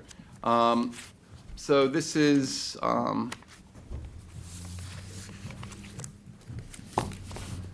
here's the property here. You'll see there's already an existing easement. They're proposing a 2-lot subdivision. Looks like it would appear to conform. What happened was, and the gentleman's not here today. Yeah, hold What it do you- up. We Oh, can't sorry. see. Yep, The house in the pretty front. standard, yeah. When the gentleman that bought this property, there had been the house in the front and what was a cottage in the back. And he went, did his due diligence, and the cottage was never legal. At the time, he just converted it to the recreation. He didn't want to have the hassle. So it's been removed and everything. It's been gone, he took it down? Not down, he just got rid of the use. There was no sense in trying to do that. So they're looking to do a 2-lot subdivision. He's doing his estate planning. But I'm going to be meeting with him next week to go over some stuff because we have existing easements. And I want to look at the previous subdivision, so I'm just going to recommend that we deem this incomplete at this point. Okay. Motion? You know what's the Motion by easements are Gloria? for? Sorry. Yeah, go ahead, let us take the vote first. Motion by Gloria and second by Kate. All in favor? Aye. Opposed, abstentions, 5 in favor, 1 You absent. know what the 1 easements are for? vacancy. It's an access easement. Oh. That one that you see up there, it goes to the back beyond this property. Okay. So that's information I need to see. Okay, so deemed incomplete. Is Claire not here? Okay. She has the next 2. So let's jump right to you, Anthony. God's Country Tree Farm? Got a. All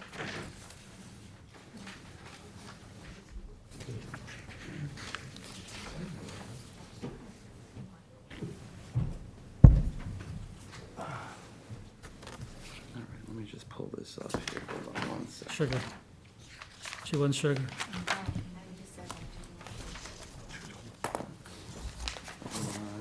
Sugar basket. This is for Christine, not for me, so. Okay, Anthony? Yeah, so we have an application, we had this on the agenda previously.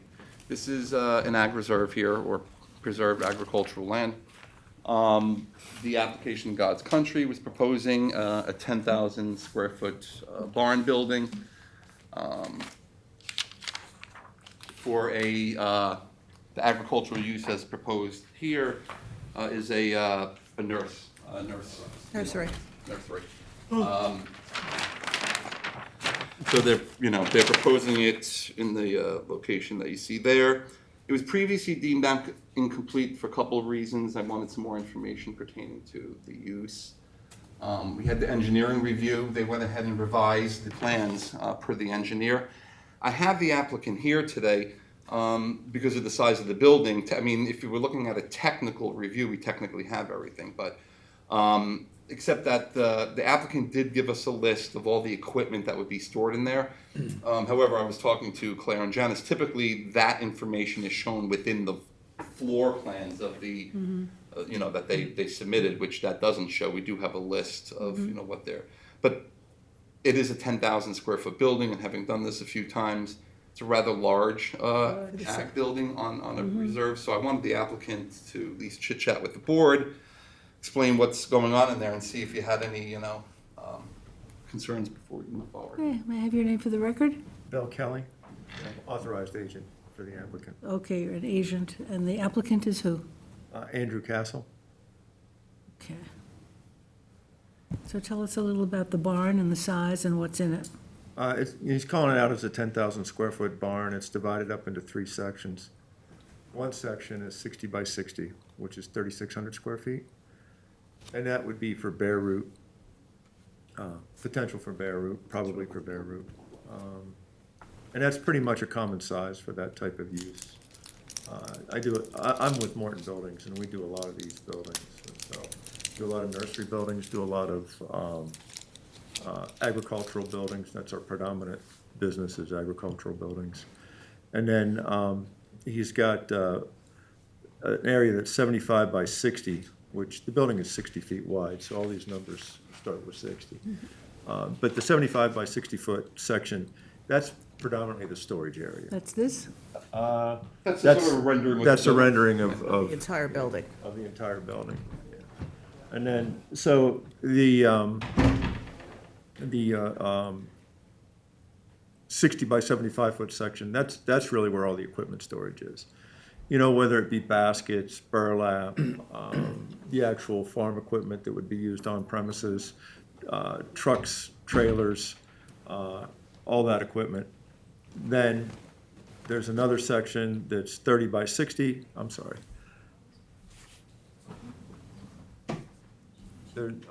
The front section, 60 by 60, is for maintenance and machinery of equipment, and Not bare root. not bare root, I'm sorry. Where's the bare root? The bare root is the 30 by 60, and that's 1,800 square feet. So you have 1,800 square feet of bare root. You have 4,500 square feet of storage, equipment storage, miscellaneous storage, farm storage. And then you have 3,600 square feet of machinery and equipment maintenance. So when you add it all up, Sorry, continue, let sorry. me run. Yeah, sorry. When you add it all up, it ends up being, 10,000 square feet.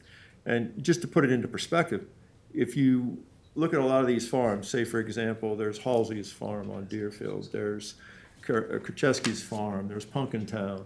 And if you start looking at their facilities and what they have for buildings, for example, Halsey's have a 60 by 200 foot equipment storage building. That's its sole use, is equipment storage. The way they run their operation, though, every tractor has its own implement, so they have all the tractors in there, and rather than changing out implements, they just go grab the tractor that they need. Can I ask you the size of this ag reserve? The ag reserve is 23 acres. Yeah, Oh, it's in there. 23. He also farms, leases property in other locations. So on Town Line Road in East Hampton or Wainscott, he has 16 acres that he leases. At 720 Butter Lane, he has 8 acres that he leases. And then on Jobs Lane, he has 2 acres that he leases. So basically, there's a total of 43 acres that he's farming, or 40-some acres that he's And is he farming. growing food or trees? No, it's all nursery stock. It's nursery. Yeah, wholesale nursery stock. Does he have any buildings and those other leases? No. So. he On the could- leased property, he has nothing. That's what- He has no facilities right now, from a standpoint of, So this building will serve all this is his uses primary as facility. well as, The key here, you know this, Bill, is because there is stuff being stockpiled on this property, and I gotta, this will ultimately go to the Ag Advisory for comments. Look, what we are trying to do here is, we understand that a nursery is an agricultural business. What we don't want is a special trade contractor having on these ag pieces, and we've had Yes. this discussion before. So that's why this information is necessary. Do you think you could get this information on that, if we schedule a hearing, can you get the plan to me that breaks it down like that and shows what's being stored? Yeah. I mean, on the floor plan, if you look at the floor plan, it's already broken down. Is it broken down? I'll double check Yeah. then. Let me look and see, if, Yeah. Is this is this a Morton building? It is.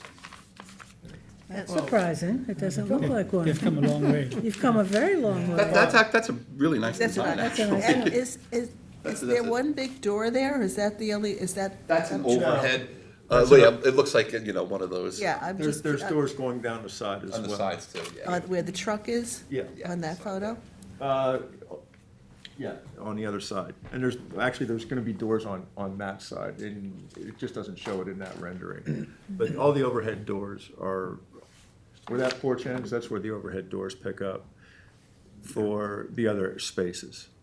So the door that's going in through the end, do you have the floor plan? Let me see. So that I brick got it in surround. small that- form. The brick surround is not true. The brick surround right now is not intended, so. It changes the complexion of the building. We could get another rendering that shows it would just be the steel surround, like, for example, Punkintown, everybody's familiar with Punkintown. Yellow Flower Farm on, what is that? Yeah, it's not on Scub. The white one with the so, yeah, Hank Jr., what is the name of that? I think it is yellow, yeah, it was.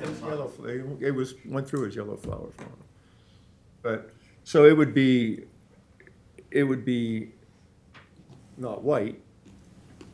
So you'll give us an accurate rendering. Yeah, That's all I'm it doesn't asking have the for. stone around the base. It has the steel band around the base, which is just, the reason we put that on there, so that if somebody hits the building, then we can just replace that 3-foot panel rather than replacing a full panel.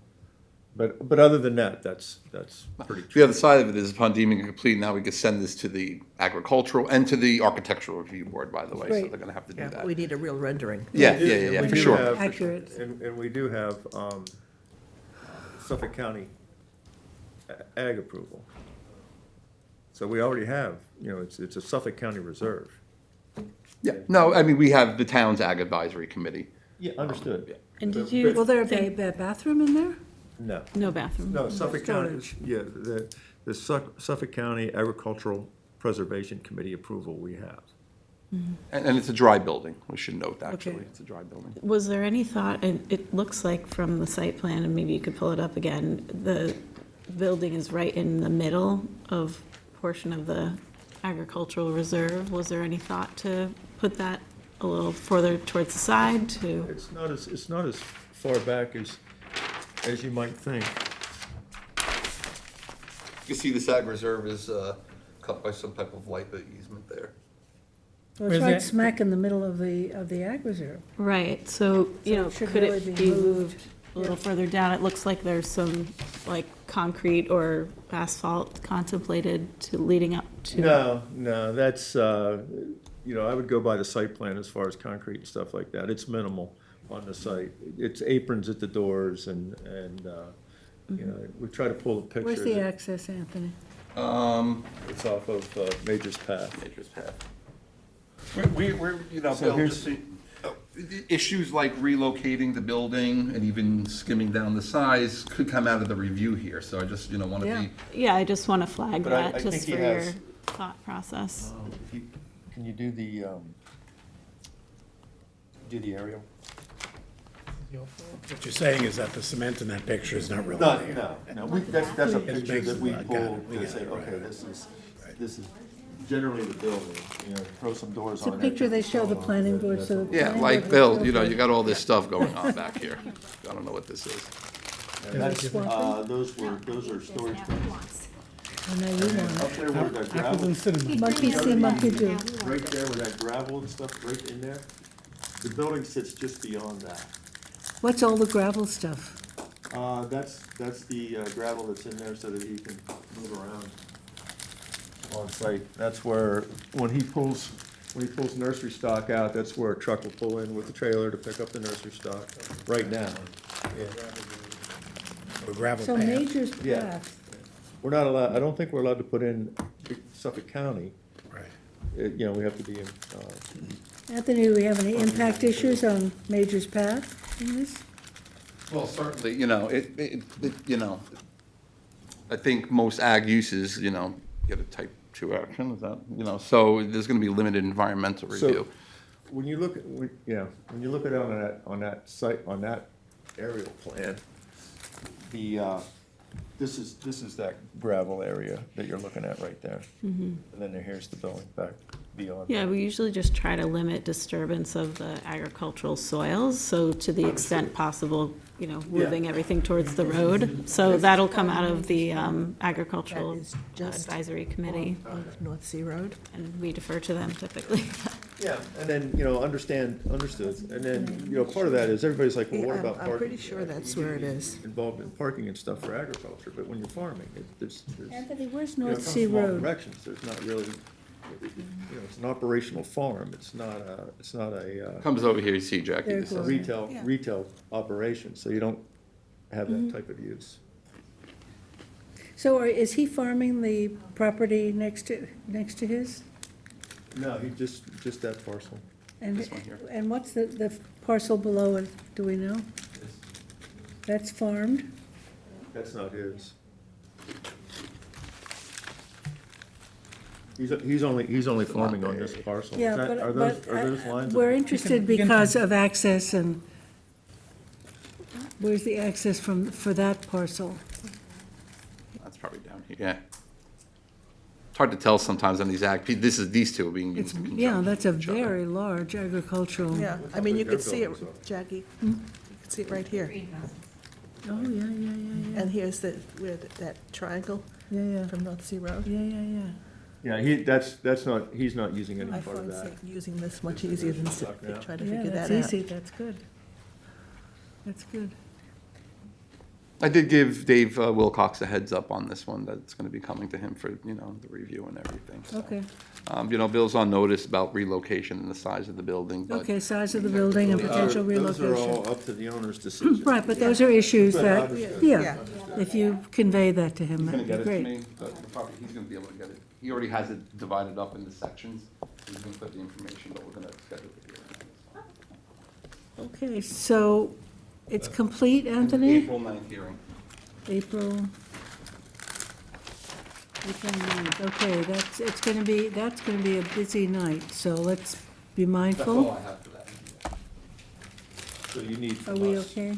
Yeah, that will be the third one, What are the other two? 9/11 planners and Northridge Stables. Northwood Stables, Yeah, Edgewood Sea will come back. yeah, April 9th. Make that one. This could be a short one. Samples we were here. What? I penciled in One 9/11 of the other planners, just because I was applications anticipating, on that we don't night, have to worry we about, we had only the have 2 room. on that night. There wasn't enough room. for Okay, people to 2, stand. let's keep I it to heard that. about it. All right, So just, so this and North Edge. Okay, so deeming this incomplete, scheduling a public hearing for April 9th, motion by George, second by Gloria, all in favor. Opposed, abstention. Complete, right? Complete, I think Uh, you said let me- incomplete. Deem you it get- complete. We're Yes, deeming it didn't you hear- complete. I wasn't sure I, April 9th. April 9th. I yeah, wasn't sure that's if what I said. misheard. You heard, I thought I okay. heard incomplete also, so just Well, making we sure. Both of us. All right, we're Thank good. you. Thank you. Okay, motion by George, second by Gloria, all in favor. Opposed, abstentions, 5 in favor, 1 absent, and 1 vacancy. Thank you. Thank you. Claire, can we go back to you? Or Yes. Yeah, Sorry. Delandro Farms, number 12. Yeah. Wayne, yeah, do you mind grabbing Wayne?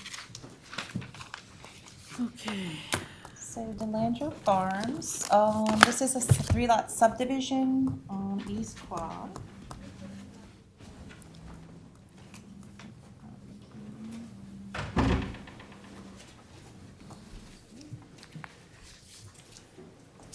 Copies of the map. This is the 3-lot subdivision, taking 2 lots and dividing into 3 lots.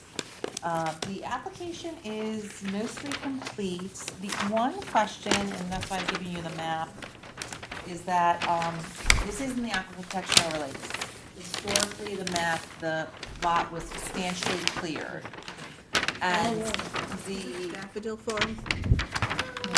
This is off 105, right? 104, sorry, yeah.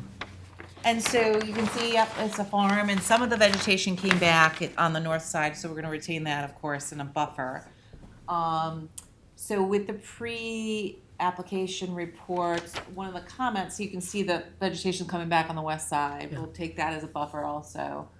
So that's what's shown on the map. We reconfigured the lots to have the larger lot in the back with a flag strip in the middle, so that worked because there was some comments from the neighbor wanting a buffer on the north side. Also, part of your comments is having each lot, because the vegetation was coming back, but nobody had natural vegetation on their property, is to allow it to come back to 50% APOD. So I think that was one of the comments that we took with the applicant has agreed. It'll be a covenant put on the map Okay. to allow it to naturally revegetate up to the 50%, or have to be actively planted before any COs on the property, because all the buildings are coming down on the properties. So if anybody wants to do a house, at the end of the day, they have to conform with the 50% replanting vegetation. So that was part of the application Any buffers on the process. south side? No, not proposed. No, if you could see, there's a. Wayne, common just give us your driveway. name for the record. Sure, Wayne Berlin O'Shea, Marcinson and Boone for the Delandro family. And there's a common driveway immediately to the south, and there's existing improvements in that area, so there's no real existing buffer on the south side. There was vegetation on the north side, and if you recall, we had proposed 2 flag lots to be in the rear with 1 lot fronting on the street, and the common driveway was going to be on those flags, and that was going to run along the northerly property line.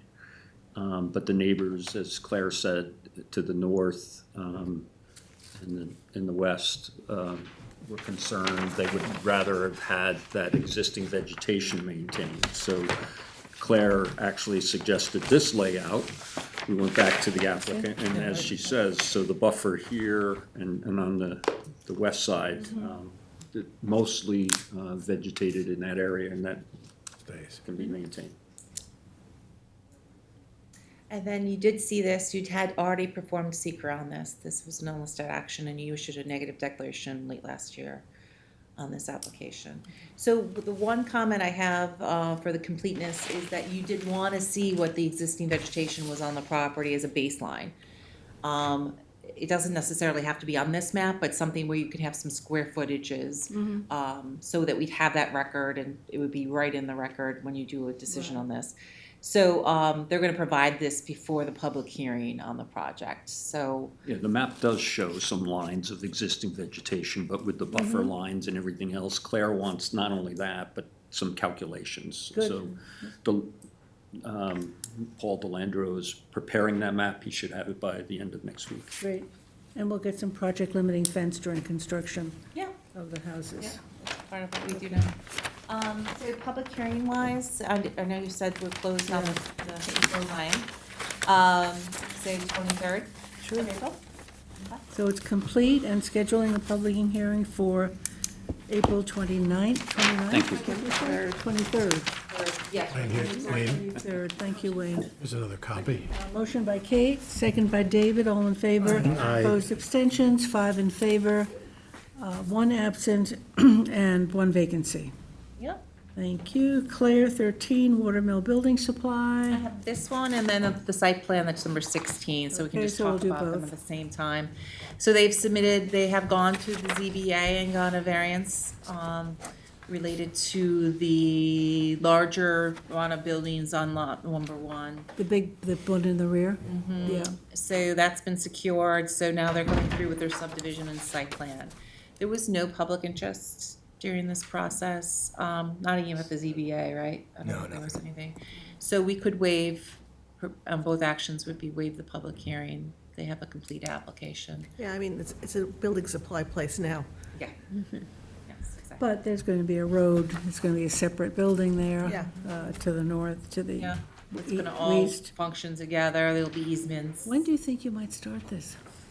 They'd like to start, right away. Basically, as soon as we get the approval, they're hoping to, start site work and get everything going. So it'll happen pretty quickly, and they'll phase it. Part of our site plan is a phasing. They'll do the plumbing building first, and do all of the parking and all of the road work and everything, and then do the rear building after that. So you're going to dip into the summer? They'll have to think about how much.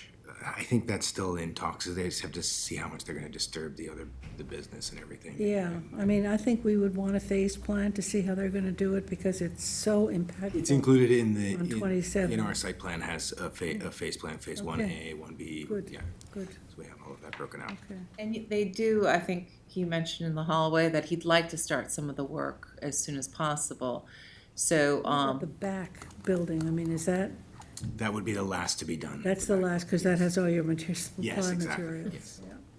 Yeah. so, but they do need to complete the subdivision first before they get the site plan filed. So Okay. that would be the first thing. And then that might be how we play it, is that we do the subdivision first and then concentrate on the site plan at a subsequent meeting. Good idea. Yeah, because And- the subdivision should be easier to facilitate. Suffolk County Department of Public, I mean, the road, you need approval for that curb cut? DOT. We have DOT approval, yes. You have it? Yes. Good. Okay. Okay, so So how we'll do you do want to the do that? subdivision first, that would be to deem it complete and waive the public hearing, providing a 30-day written comment period. Okay, motion by that for George, second by Gloria, all in favor? Aye. Opposed, abstentions, 5 in favor, 1 absent, 1 vacancy. And number 16 would be to deem the site plan complete and waive the public hearing with a 30-day written comment period. Okay, motion by Kate, second by David, all in favor? Aye. So it's 5 in favor, 1 absent, and 1 vacancy. Good to go now. Thank you very much. Thank you for all your cooperation, do I have to say that? It was a collaborative Your process. client We was appreciate the guidance. It's been great. great, thank you. Thank you very much. Thanks. Okay. So I'll talk to you soon about all the Yeah. details. Yeah, sounds great. Okay, Claire, you are Charos. Yes, this one was on the last meeting on February 26th to issue a negative declaration, and I was successful. But the next step is to deem it complete and schedule a public We hearing. have everything we need? Everything is Okay, as necessary. Teresa talked about the vegetation of that little strip between the, yeah. Yes, so Yes, oh, come Carl. Carl Benincasa, it's for 3 the feet. applicant. You want 3 feet. It's fine. We'll take what we can get. Okay, Carl any, Benincasa, 860 Montauk Highway, Watermill, New York. No, I think we were deferring to the board. The client would like a couple feet to sort of maintain it, but if that's a problem, it is what it is. Well, we'll see what's there right now.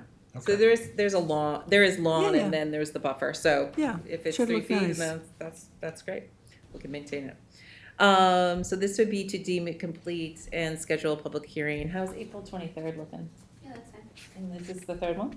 This will be the third. Okay, great.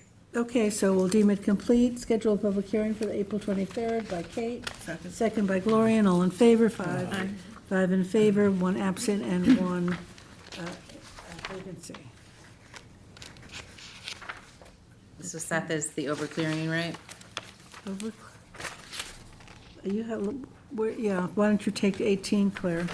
Serenity Fields Field. is an extension. Here for that one. Okay, thank you, Carl. Thank you.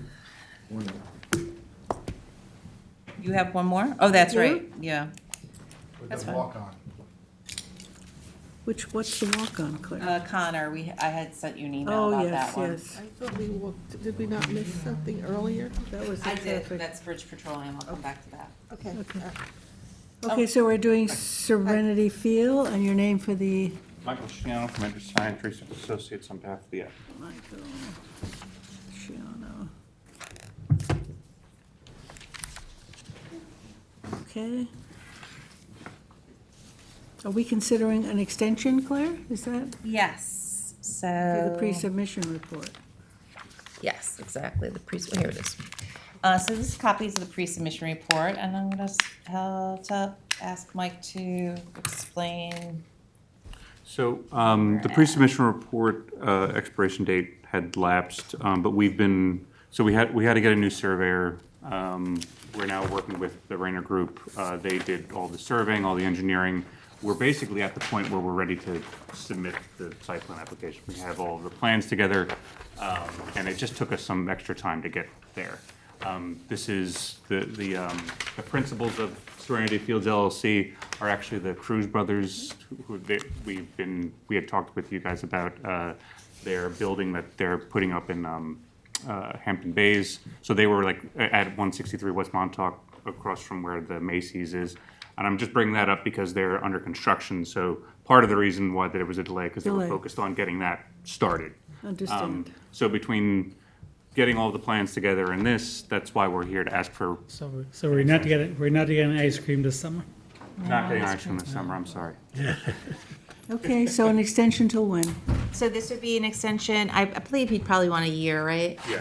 This would be, and then the expiration was September of 2025, so September 2026, or a year from now? That's the question, for the board's consideration. I guess a year from now. A year from now, if please, yeah. So we're talking March 12th, March 2020. 12, 2027. Oh, gosh, 2027. Yeah, it's way in the future. Yes, way in the future, yes. Just when I say 2027, that's what it feels like. It even though that does, it's gonna and be it this, sounds like It's gonna be it, there. sounds like it too. Almost a new decade. Right. Motion Mike. by Motion. Gloria and second by, Motion. Okay. That's fine, whatever. okay, second by George. All in favor? Opposed, abstentions, 5 in favor, 1 absent, and 1 vacancy. So 20 is off the agenda also. oh, down here, you know, it's so hard to find things when they're just down at the bottom. Yeah. You Sometimes you see think, one line right? around it and everything else. You want to jump into the walk-on, and then we'll go back to, Perfect. The walk-on is, I had emailed this to you, I had solicited traffic consultants to review the Connor Freelander traffic. yeah, We had a work session in January on this. right? Took me a little while, but we did we got some solicited 3 estimates, and McLean came back as the most affordable, and I think we used them before, so they're very good. So $4,850 And how many visits to us? Good. Sounds familiar. I think I heard that earlier today. Yes, I think Anthony had a similar, Well, yeah, exactly, this is what happened. oh, that's right, you got both of them. Yes, Should exactly. get a discount for 2, Yeah, Claire. 2 for. Okay, So this would be to hire them, and then the applicant would give us the money, and then we'd have it on a subsequent meeting to consider. okay, Okay? good.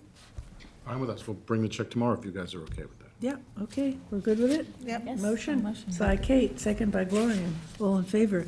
Opposed, Pulling abstentions? out money right now? There you go. 5 in On to favor, Southampton. 1 absent, and 1 vacancy. Okay, let's go back to, thank you, Carl. Is Bridge To Petroleum Bridge the only thing we've got Petroleum. left? Yeah, I believe so. And then we have a site disturbance over clearing. Seth has one. You want to do it, Seth? Since Yeah, we're come. not waiting for anybody, and Seth can go home. O'Leary, John O'Leary, Lot 2. 2597 Deerfield. Yep.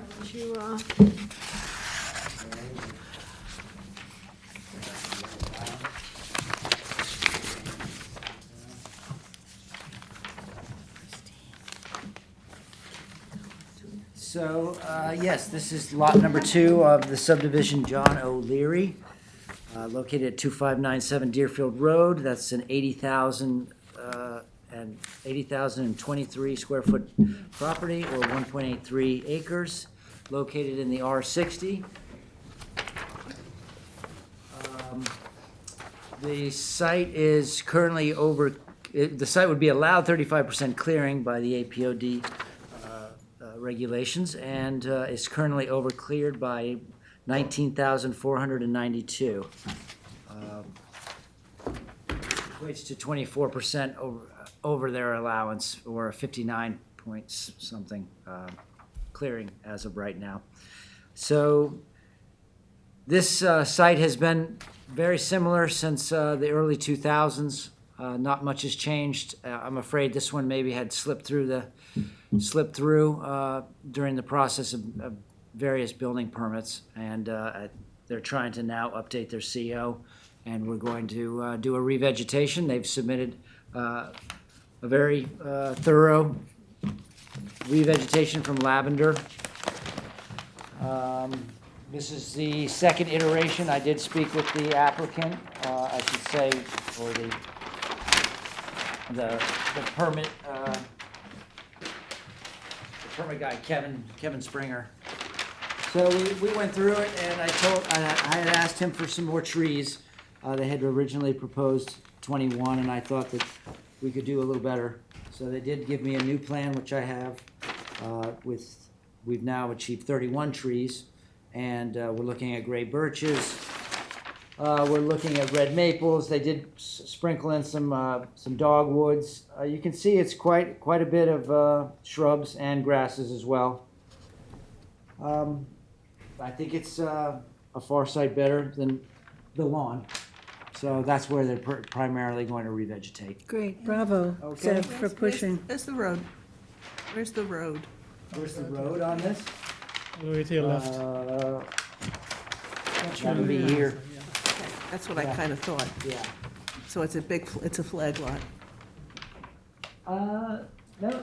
That's the long entrance. Yeah, the long entrance, I can zoom in. Show you. Yeah, I'm It's sorry, right I off- it's didn't right look off up of at the Deerfield. screen. That would be it right there. Okay. So, yeah, it's a fairly straightforward one, and something that we're finally catching up on some of these that were maybe perhaps slipped through earlier. And I am, just to let you know, we are going to be bringing in some new site clearing for asking permission to clear prior to clearing.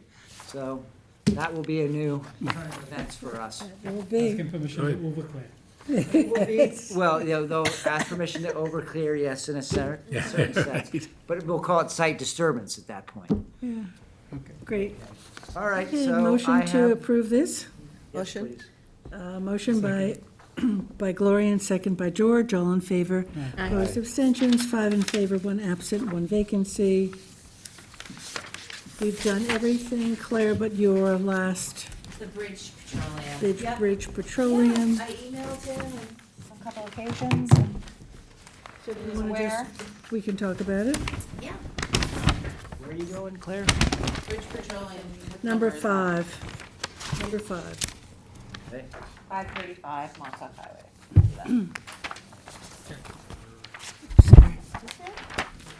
So this is the site plan and some elevations. You know this well, Claire. Yes. Third time around.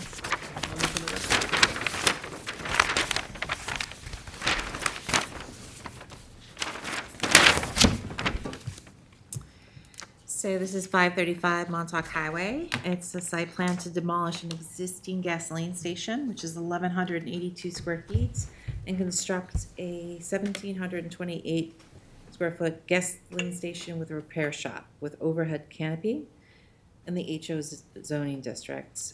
Pre-submission conference was held January 8th, 2026, and the following comments were received during the pre-submission conference. Opposed to the project does not fit in the HO zoning. It's about the speed of the EV chargers, secret positive declaration for previous projects, more activity impacts. The nearby intersections don't need expansion of pumps or car repair. Lighting changes the character of the neighborhood community. impacts from battery storage, potential environmental impacts, how many cars for the repair station, and for enforcement over parking of existing service stations in East Quogue. Comments were received during the 30-day written comment period as follows. Expansion is a detriment to the safety and quality of life. I'm sorry. Writing these too fast. Life in the neighborhood. Quality of life of the neighborhood. Montauk Highway and Walker Avenue is a busy intersection which could impact pedestrians and kids to and from the school. Repair bays have not been active for years prior to COVID. Inadequate setback to adjacent neighbor to the east. Expansion does not conform to existing regulations. Impact from lighting. There is an underground spring adjacent to the property. Fuel spill would impact the water table. Repair station use is now extinguished. Detrimental impacts of lighting, noise, and traffic volume. Not as of right. Against the expansion of the non-conforming use, they have bought the property knowing previous owners were denying expansion. Applicant has put up non-conforming lighting. Lot is too small for the proposal. Plan is not in keeping with the zone. Lighting in the new overhang would take away from the character of East Quogue. Crossing Montauk Highway as a pedestrian or motorist is a problem now, and an expansion would be a major impact. No auto repair has taken place since 2018, exceeding the 1-year discontinuance threshold under section 330-167. Restoring or expanding the repair use is prohibited. Previous secret review identified traffic, groundwater, lighting, noise, and community character impact. This project would have some same impacts. Applicant made unauthorized changes to the site, including cutting trees, vegetation, relocating the air pump close to the neighboring residential properties, relocation of the vacuum to a non-conforming location, and relocating the fuel pump without permits. Expansion will impact the historic character of East Quogue. Large structure does not fit in Hamlet. If project is approved, there will be a traffic backup in and out of Walker Avenue. Impacts on the park across the streets. Foresee the site will become overparked. This is not an industrial area. Town board recently created a beautification district in East Quogue. This action is contrary to the 1999 comp plan, HO zoning, and the new park district. Noted commercial trucks being stored on site. So you were at the meeting, so you were cognizant of the comments and things like that and saw those. So if they were to proceed, they would need a full site plan application. They would need a ZBA decision for the expansion of the use on the property. And then the site plan details, parking, pedestrian, traffic circulation, building plans and elevations, and an EAF Part 1, because it is an unlisted action, which is item number 1. Claire, do they need to get verification, well, that they have not been functioning at all as a garage for all these years? That it's I been- think that's something that Yeah. you'd want to say in this. Yeah. I didn't say it per se, but I think it's number 4. And I don't know if you want to put it higher up, because I Yeah, think I it is think it's definitely important. interesting. Relates to that discontinuance threshold. So could you just talk a little bit about that? What is there something on the town code? Yeah, so it's voluntary is 1 year, involuntary is 3. 3 years. Yeah. And they have been closed for at least 3 years, according to neighbors' reports. So they would have to get a verification from the chief building inspector? I think that would be appropriate. I think so, too. Yeah, so I will, if you adopt this today, I'm gonna inform the applicant that that's what you're gonna do. You're in gonna terms add of that the- here, right? yeah. Claire, is this another iteration, was this the same site where they were looking to put in solar and batteries, or is it? Same thing, yeah. So that they nixed that, now this, No, No, they're including that. actually, this first time they're actually including it. They changed it around now. but They're it's gonna have just, it battery just storage. says, You need to include it in your description, yeah, Claire, the it battery doesn't say any storage. of that, it just says a site plan application to demolish the existing car repair and construction of a proposed overhead canopy and expanded repair shop. This says nothing about battery storage in We this, have to which Well, is, that's accessory to the use, right? They're not proposing to do that as a commercial enterprise, Well, they are, they? actually. yes, they are. Because they're also including, the changing the use here from just a gas pump now to electric charging along that easterly property line, and the battery backup and solar charging is meant to power Right. help power the charging station as well, the charging station as So well. let's just So you include want it in the description description. to say solar panels, Includes 3 battery EV charging. chargers, and the battery storage Storage. in the building. Yeah. Because that's what's happening. Yeah. Okay. Yeah, I mean, because that changes the complexity completely of this different use. application Yeah. dramatically. You're making it sound like it's just an auto repair, they're gonna have gasoline and some EV charging stations, So I think the Why is it alteration, changing it dramatically? because they're gonna have battery storage in the building, and it's adjacent to residential, and I think the code doesn't allow that, maybe it's the size, it still makes it okay?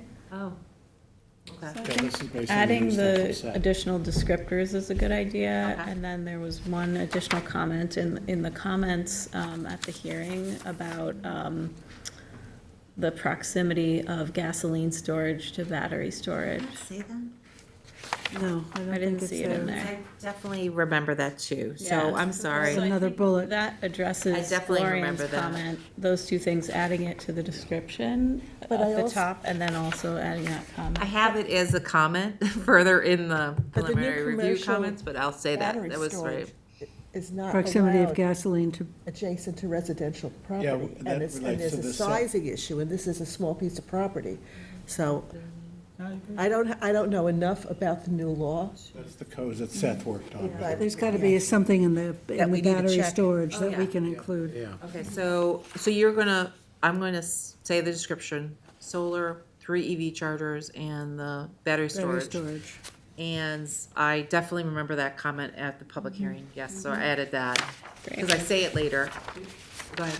The other thing is that, the interior of the building, the use has changed there too, where they now have a waiting area for people while they're charging, which is, it seems a very incompatible, not well thought out use, because they're saying we want to have, I mean, they actually saying that the charging stations are meant to be part of a new part of the business, right?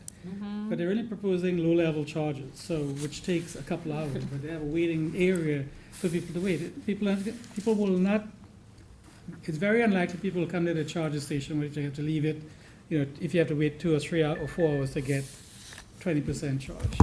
Yeah. Raises the question, are people gonna leave their car overnight there to charge? As opposed to just coming in, if you have a quick charger or fast charger where you can get 10 to 80% in half an hour. This is not that at the moment. And clear under the, Somewhere under we have the, to suggest that we need to confirm that this meets the code for the, That's a great question. Yeah.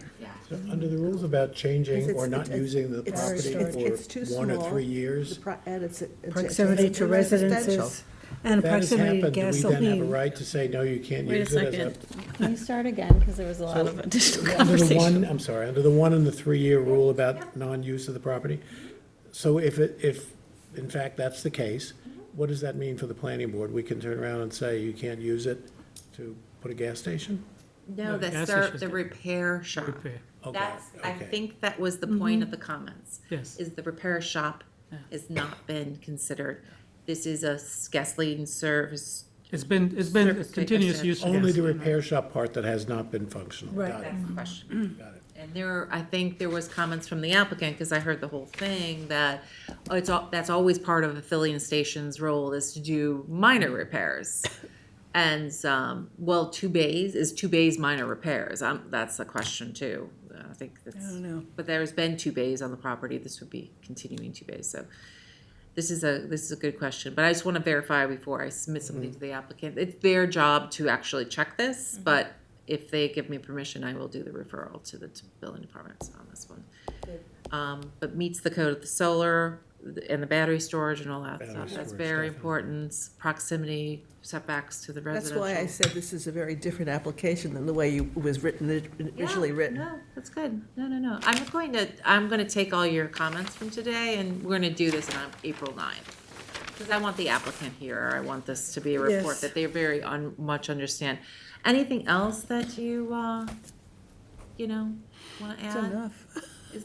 What I'm gonna do, though, in anticipation, is do these comments, change the description, send you a new version so you can have it in preparation for the Right, night. there is a traffic issue here too, with everything coming out of Walker, which is residential. Yep. And the intersection, so we So, might. I mean, I think under this one's changed. secra, I do wanna say, like, kind of repeat some issues that we've had in previous secret determinations. Yeah. And I'm gonna say there are traffic, lighting, compliance to community character, those Yeah. kinds of things, right? Yeah, And public comments also said that he's done a lot of changes without permits. And so is that true? Do we note that to be the fact? And what recourse do we have? And Well, we could give them a violation right now, because you could actually see that. And there is a baseline site plan for this, and we know that there wasn't, not the whole thing was paved.